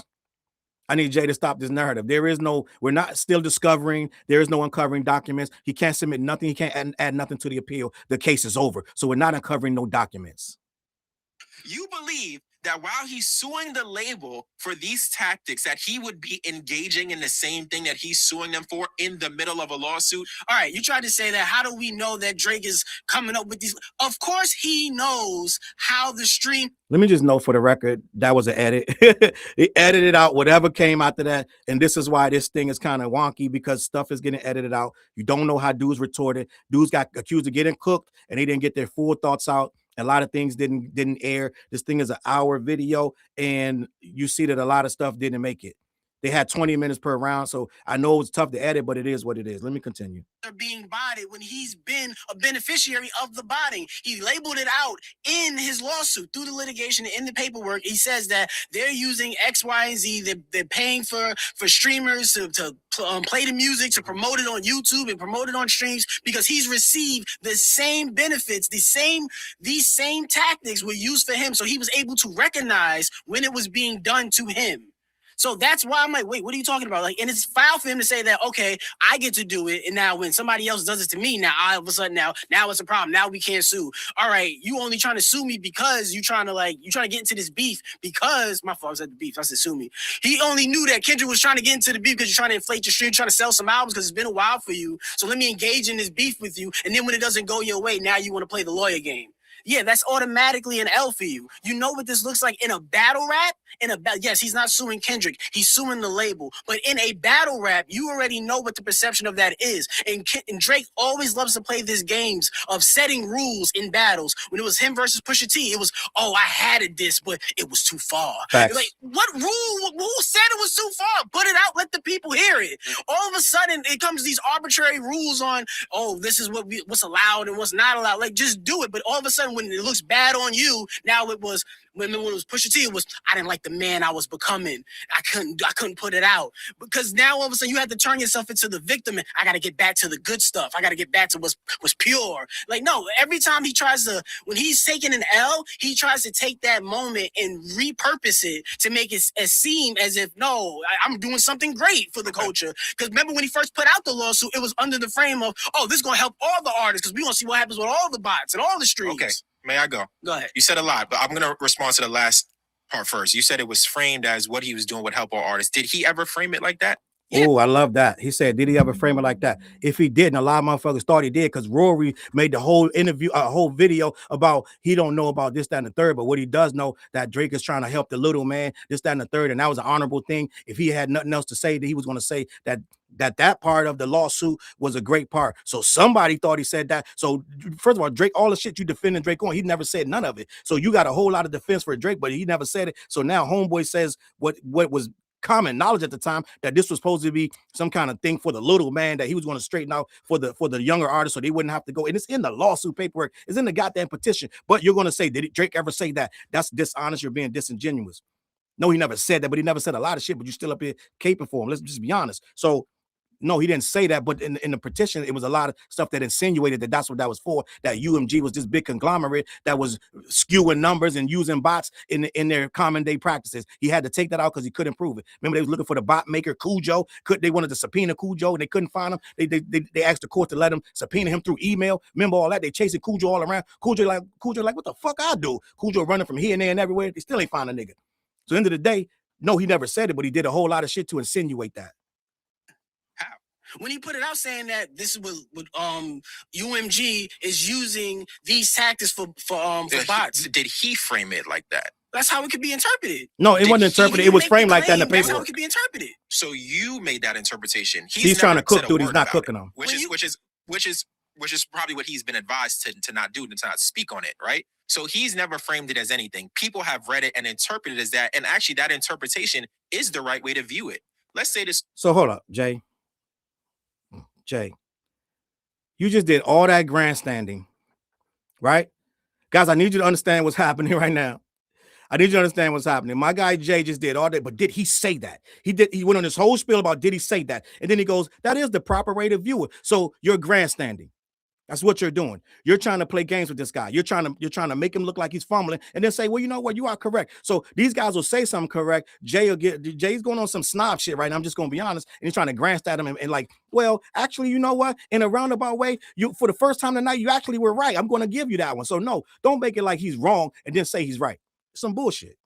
Lawsuit is successful. And let's say even from the documents that we've seen and you talked about, the tactics that the label has used, it peels back the layers because honestly, when things are botted, the people who it hurts the most are the artists. Facts. Right? Spotify, which is one of the main people who he points at here, he's called them Botify on a number of occasions. Yes. It's one big pool of money, and whoever has the biggest share or the lion's share of streams receives the biggest payout. So if an artist is artificially inflating their streams, it affects all the other artists who have the music on this platform whose music is not being consumed. So yeah, if you look at the lawsuit, there are things that could benefit all artists, or there are things that could benefit the culture, because I think we all want a fair perception of who's the more popular artist. I don't think no one wants to look at the numbers and say, should I believe this? So under Jay's logic, then nobody's botting, and Drake is not botting. No one, everybody else is botting but Drake under this logic. But what Jay's not being honest about is there are 2 lawsuits right now that's claiming that he is botting. Kendrick not in none of those. No, he's probably the only person right now with 2 lawsuits against him about botting. Right? Is RBX from the Aftermath Records, Dr. Dre, this, and the third. He's in a class action lawsuit right now, claiming Drake of bodying a whole lot of bots, and they saying they got the proof. And if you listen to the proof, it's really gonna be tough to say that it's not true. So there are 2 cases already, not to mention the case against him and Stake about the online gambling in Missouri. All right, dead ass. Let me continue. I don't want to be a consumer that says, "Oh, I don't really trust this." Hold up, let me get to this super chat. Tiptoe Joe, appreciate you. Said Drake's like a vampire sucking rappers' talent and swag because he has none. But It is unfortunately, what we've it been is. conditioned to be this way because we know that botting exists. But then you also talked about, well, he's benefited from these things and he took an L and he's trying to repurpose it. The public perception is an L. I agree with you, but I don't think him suing was him trying to vindicate himself. He's not an idiot. I think once he knows. How could it not be trying to vindicate himself? There is really no other reason to do this unless you're saying something was wrong with me. So I was wrong some kind of way. Right? Like I told you, you can't be suing for money because you didn't lose anything. So what are you suing for? You got to remember, this guy's emotions was all over the place when that battle was going on. You heard the Heart Part 6. The dude gave up on record. He gave up on the record like, you won. I'm tired. You did a record. It's kind of cool, but end of the day, I'm tired. So we saw him give up. This guy was dejected. Next thing he did was call his lawyers. Stop trying to make it like it's not an emotional action. It is emotional. Because it was too early to even know if he was going to be when Not Like Us dropped, it was too early to know if his career was going to be affected. It was just a record. This guy started gathering up his lawyers for the damn battle, gang. Come on, man, it ain't making no sense. That he sued, people are going to clown you for it. But what is more valuable? Are you looking at this as someone who's, I'm just only looking at this from a rap perspective, or are you looking at this from a business perspective? This is this man's livelihood. So if he feels a label cheated him out of 100, 200, 300. How they cheat him. Ask Jay how they cheated him. How did UMG cheated him? How did UMG cheat him out of the 400? They gave him a $400 million loan. Allegedly, he paid it back. They were allegedly negotiating the next deal, allegedly. Some of you guys say renegotiation, which means he still owes him a lot of money. And some of you guys say he paid it all back. Well, if he paid it all back, then he has all the cards. He don't need to negotiate anything. They got to pay him or he can dip. Ain't no whole lot of back and forth. If he's a $400, $500 million man, then there ain't no whole lot of back and forth about it. We ain't got to do no whole lot of negotiation. What are we negotiating? The negotiation is because he still owes him money. You don't just give him, they don't give you $400 million, you give him $400 million back. Don't work like that, gang. Just in case you didn't know. It's called a loan. You don't just give it back. It's interest on, it's all kind of shit. They got a lot of stipulations, this, that, and the third, that got to be met. They not in the building to just give you back $400 million. No, it don't work like that. So end of the day, it's a whole lot more to this that meets the eye, because he's sitting there claiming they devalue you. You can't devalue me if I don't have a contract with you. End of the day, if everything is swiped away clean, there's nothing to devalue you about. End of the day, go to Sony with the $500 million deal that they keep trying to tell us is on the table. Go take that. What we doing? Why didn't he take that after the battle? Oh, it's just that word hurt him so bad he couldn't get the $500 million. Makes some sense, dog. It ain't making no sense. It ain't making the lawsuit makes no sense no matter how you slice it up. He called me a really bad word. Well, is it true? No. Well, then what the fuck you in court for? Because I want the world to know it's not true. What if you stop talking about it? What the fuck? Nobody's gonna care. You're still talking about it. You make the song. Every time the song die down, you do something else to make the song come back up. Every single time. People forget about it. Then you add something to the lawsuit. You change something. You do something. Remember this dude Drake. Do y'all remember? There's a video of Drake at a show. He plays Not Like Us and starts dancing to it, and then he laughs and then he cuts it off. Y'all don't remember that? So he's making fun of it. So how damaged are you if you're making fun of the record? It happened. So what we doing? $1 million. Why would he not exercise that right to see what's going on? I got you. When you engage in a battle, what is the purpose of that battle? To win. In a rap battle, to win. To win. To be seen as what? It's a victor. As the victor, the best rapper. So in rapping, to be the best rapper, we don't sue each other. That's the culture of rap. Facts. So when you engage in the battle, you're not doing it on the purpose of... Well, he's not suing Kendrick Lamar. But you're suing. You're not supposed to sue at all. Yes, he's not suing Kendrick Lamar. You just said that Drake makes up these rules, but you just made up your own rule. No, that's the rule of battling. It's we're going to go at each other. Did we assign, who made the rules? No, because he's doing it for himself. He said... Jay's being disingenuous. There are rules in hip hop that you don't sue for it. You don't cry about losing. You don't get mad. You don't swing and punch. Math Hoffa. You don't punch nobody. You don't slap nobody. It's a battle. You lose or you win and you move on with your life. You don't call your lawyers. So you're being disingenuous, Jay, trying to make it like it's okay to call your lawyers. It ain't. because a battle is not a corporate action. You don't battle for a corporate anything that happened from that corporate wise, unless he thought he's gonna get a whole lot of money when he won that battle. Why the thought of him losing never comes to the conversation? It's only about what would have happened. Well, he jumped in it because he's doing this, that, and the third. Well, he never thought about losing. He didn't think about losing until he lost. It makes no sense to keep saying, well, it's a corporate thing, it's a job. It's not corporate.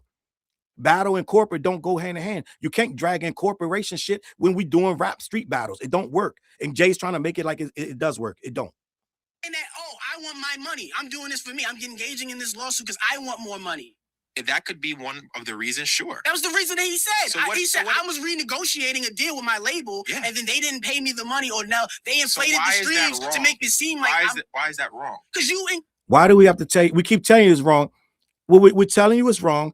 And you're like, but why is that wrong? Just say you don't believe it and move on. Stop saying that you acting like disingenuous why you don't know. We keep telling you it's not hip hop.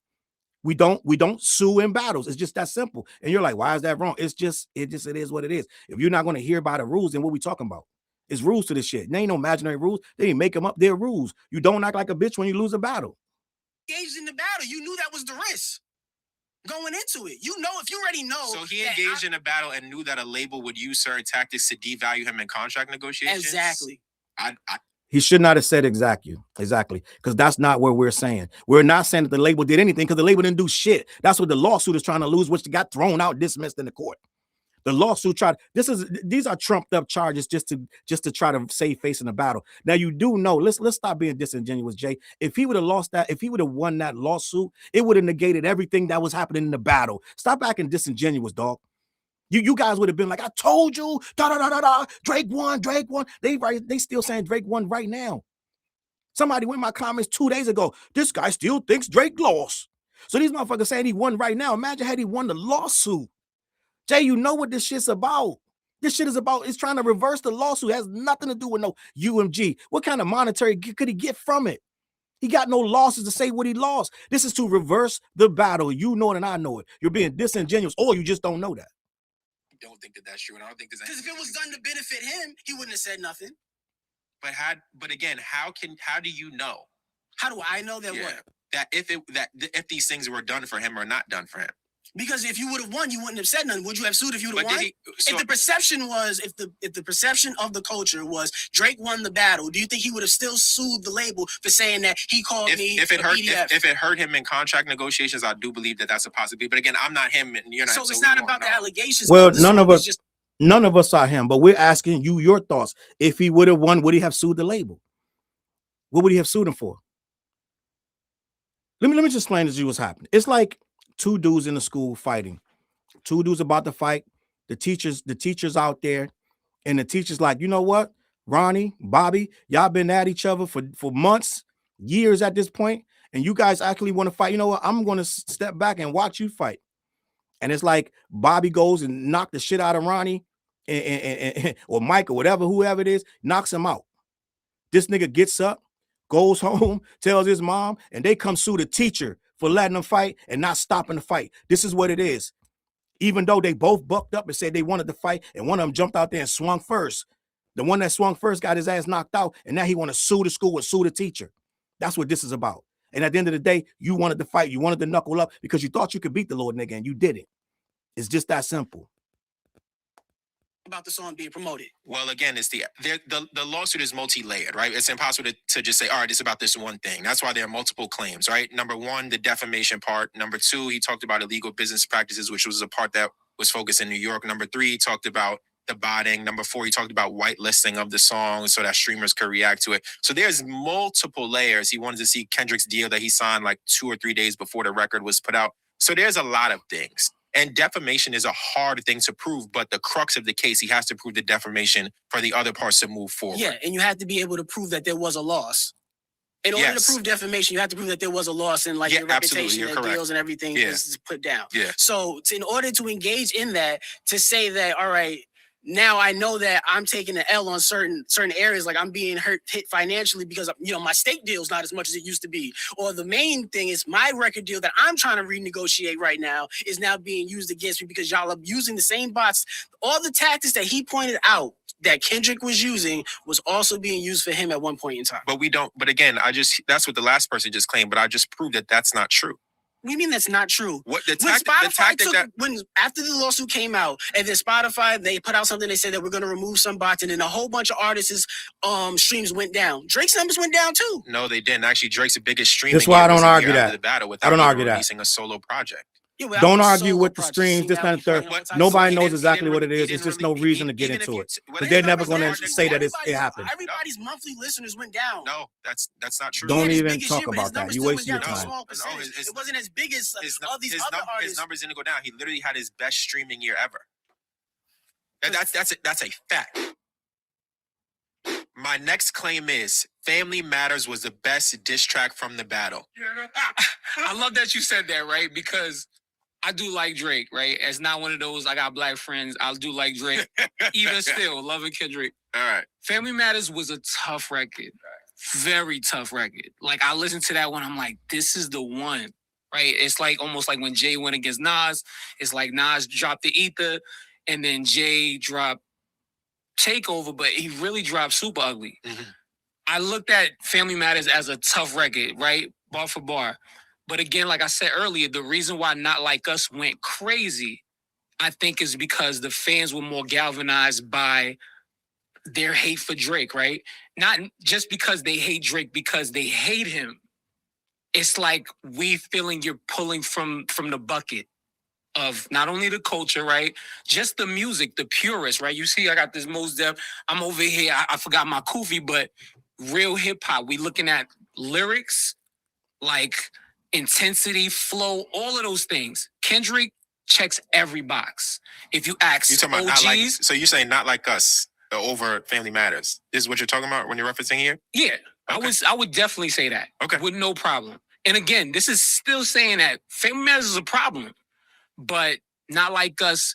In the last verse, he's dropping jewels. It's not even like it's just him in a battle. He's still finding time because he's just like, this guy can't see me so much. I'm going to start talking about colonialism. Yeah. Like, I'm going to start rapping about, I'm like listening to this like, yo, what is he teaching me right now? And under the guise of just destroying a rapper that he knows is not even on his level, even when he still says, okay, we're in the top 3, me, you, J. Cole, but I really don't respect either one of y'all because y'all can't really see me. Okay. The OGs know it. The new age know it. How many people go to battle with Kendrick? How many people go to battle with Drake? They feel they can win against Drake.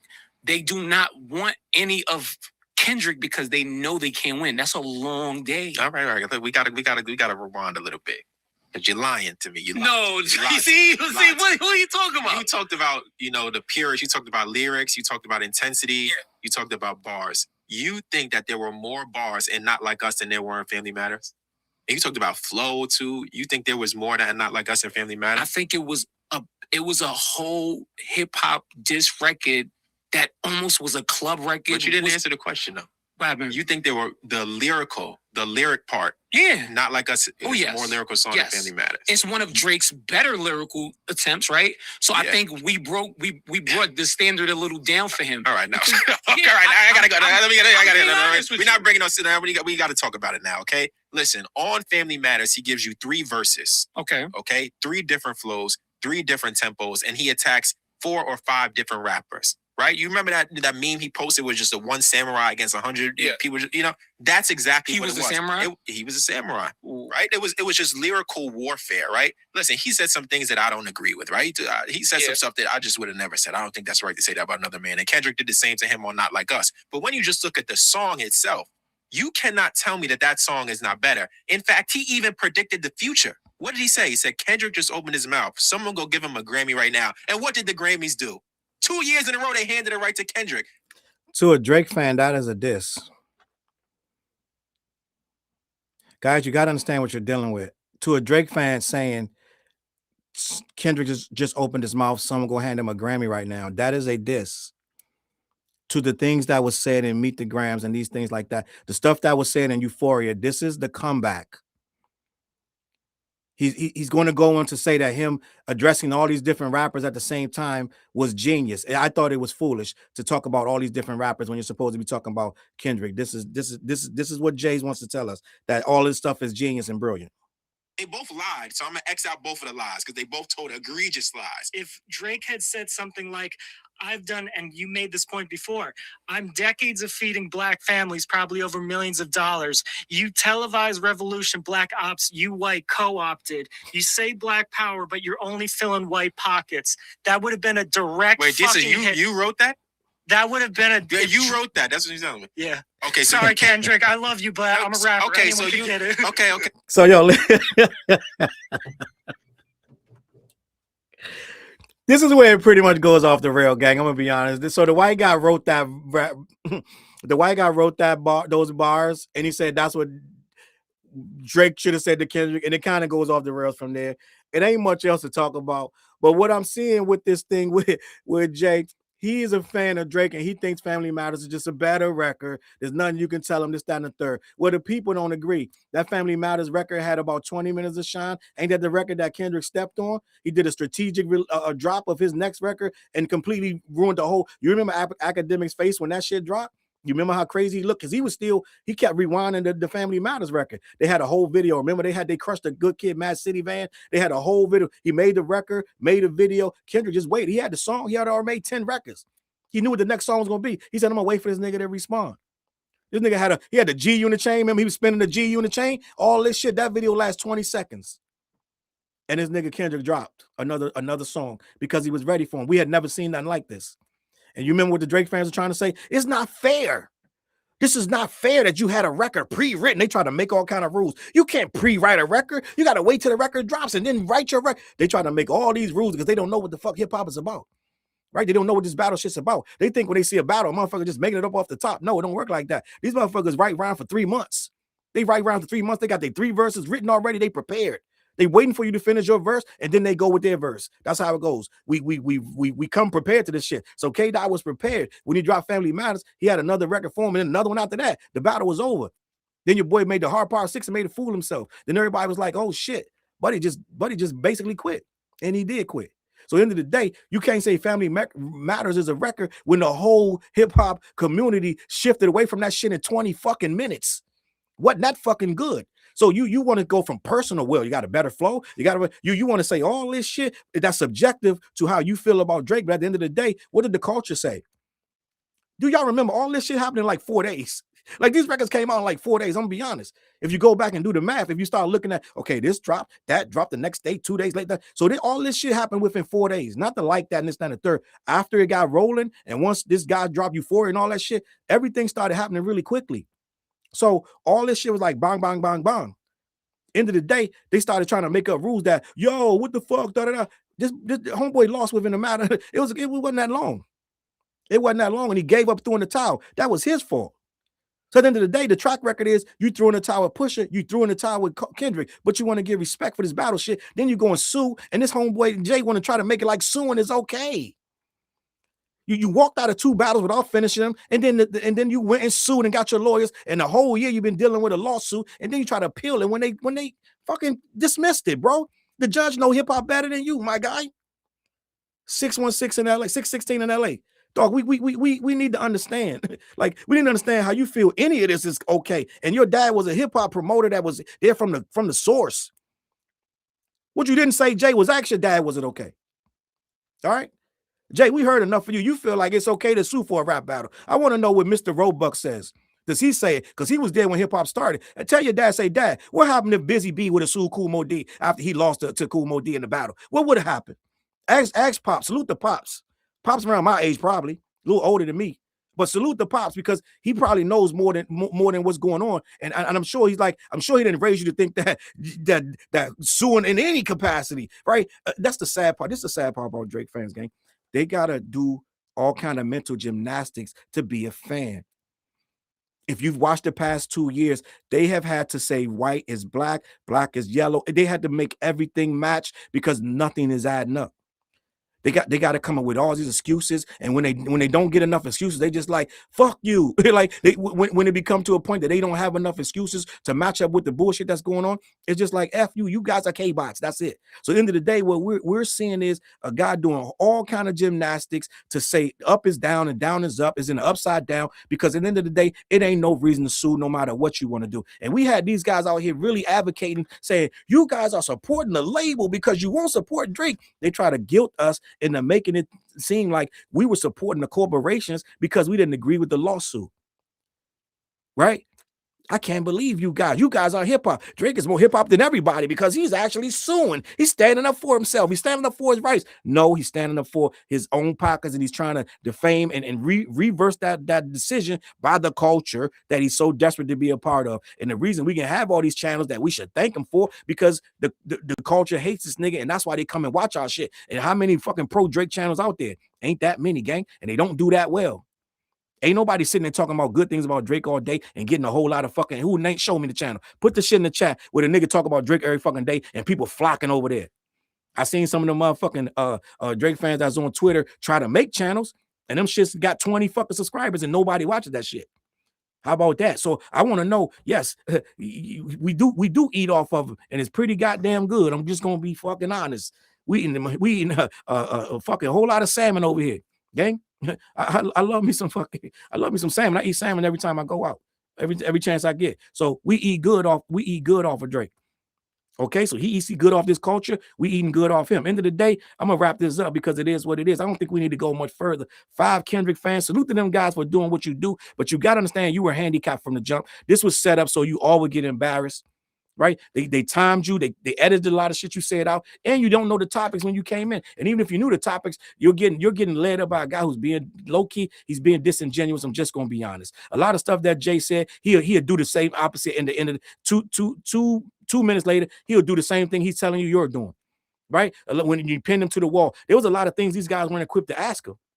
Let's just be honest. When he going on and on about all these streams and all this stuff he's done, well, where he steal it from? Who did he get it from? How many artists are pissed off? And that 20v1 y'all keep talking about, why do 20 niggas hate the nigga? You ain't answer that shit. Since he's so motherfucking cool, like why was it 20v1? Well, let's talk about why the fuck every motherfucker that was on the other side of that so-called 20v1 had a fucking issue with him because he did some fuck shit to him. Who was it from? Somebody just had a little issue with him. He wouldn't follow their sister on fucking Instagram doing fuck shit. Right? How many of these niggas he tried to get at their girl? And wasn't it Rick Ross' baby mom he just had on the fucking some fucking gave her some gift and flew her somewhere? Gang, what conversation we talking about? Right? End of the day, this dude does shit to people that make them want to fucking diss him and do this, that, and the third. That's why everybody came out. So let's have that conversation. At the end of the day, we've been had this shit. End of the day, man, it ain't nothing else to talk about. Put it like this. It was 5 Kendrick fans. Yes, it was. I don't even know what they fan, because one of the homeboys like, I like them both. It is what it is. So end of the day, it take more to this situation than to just be a guy that goes on Twitter and says negative shit about Drake. It don't work like that, because a lot of time they regurgitating stuff that don't have no context. There's just like fucking innuendos and speculation. End of the day, there are real things that really happen. So when you get up there and you say he did this and that for Party Next Door, you're gonna say, really, motherfucker, how long this nigga been waiting for this shit? He got one fucking album in all these years. You said his best stuff, he gave it to Rihanna. Well, his best stuff, he gave it to fucking Drake. Okay, let's just be fucking honest. Weeknd ran out of there screaming and shit. These motherfuckers shot up his fucking house at some point. Okay, so end of the day, it's a whole lot of shit going on, allegedly, right? It's a whole lot of shit going on that Jay not touching on. He's just like, this guy has the greatest streaming record in history. He's got all the records, all the sales, He's been killing it. He came off the biggest tour of his life. Yeah, you sure? Right? And Kendrick just beat that tour, right? Faster. The nigga did 80 shows. Drake did 80 shows to get all of that fucking shit. The motherfucking slave driving to pay back the $400 million that he got from UMG. He had a 360 deal. This is what them niggas wasn't equipped to deal with.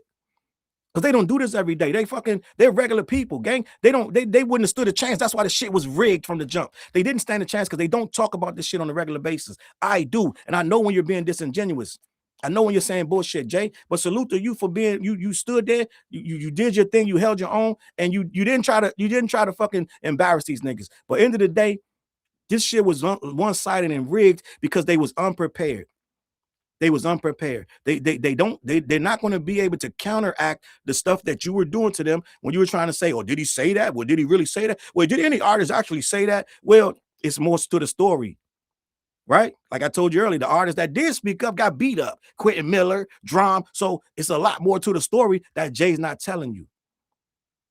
This guy's a menace in this industry. So no, he's not the most influential. This nigga does a lot of shit to be looked at as that. A lot of fuck shit. They got a whole fucking court case now, a class action lawsuit saying that all that money from Stake, he took that shit and made a whole and bought a whole lot of bots. But we're not gonna bring that up. Let the courts deal with that. I don't even want to talk about that because what you're gonna say is, yo, can you prove it? No, I can't fucking prove it. But at the end of the day, it's still out there. Ain't nobody else got no lawsuits against him but this nigga.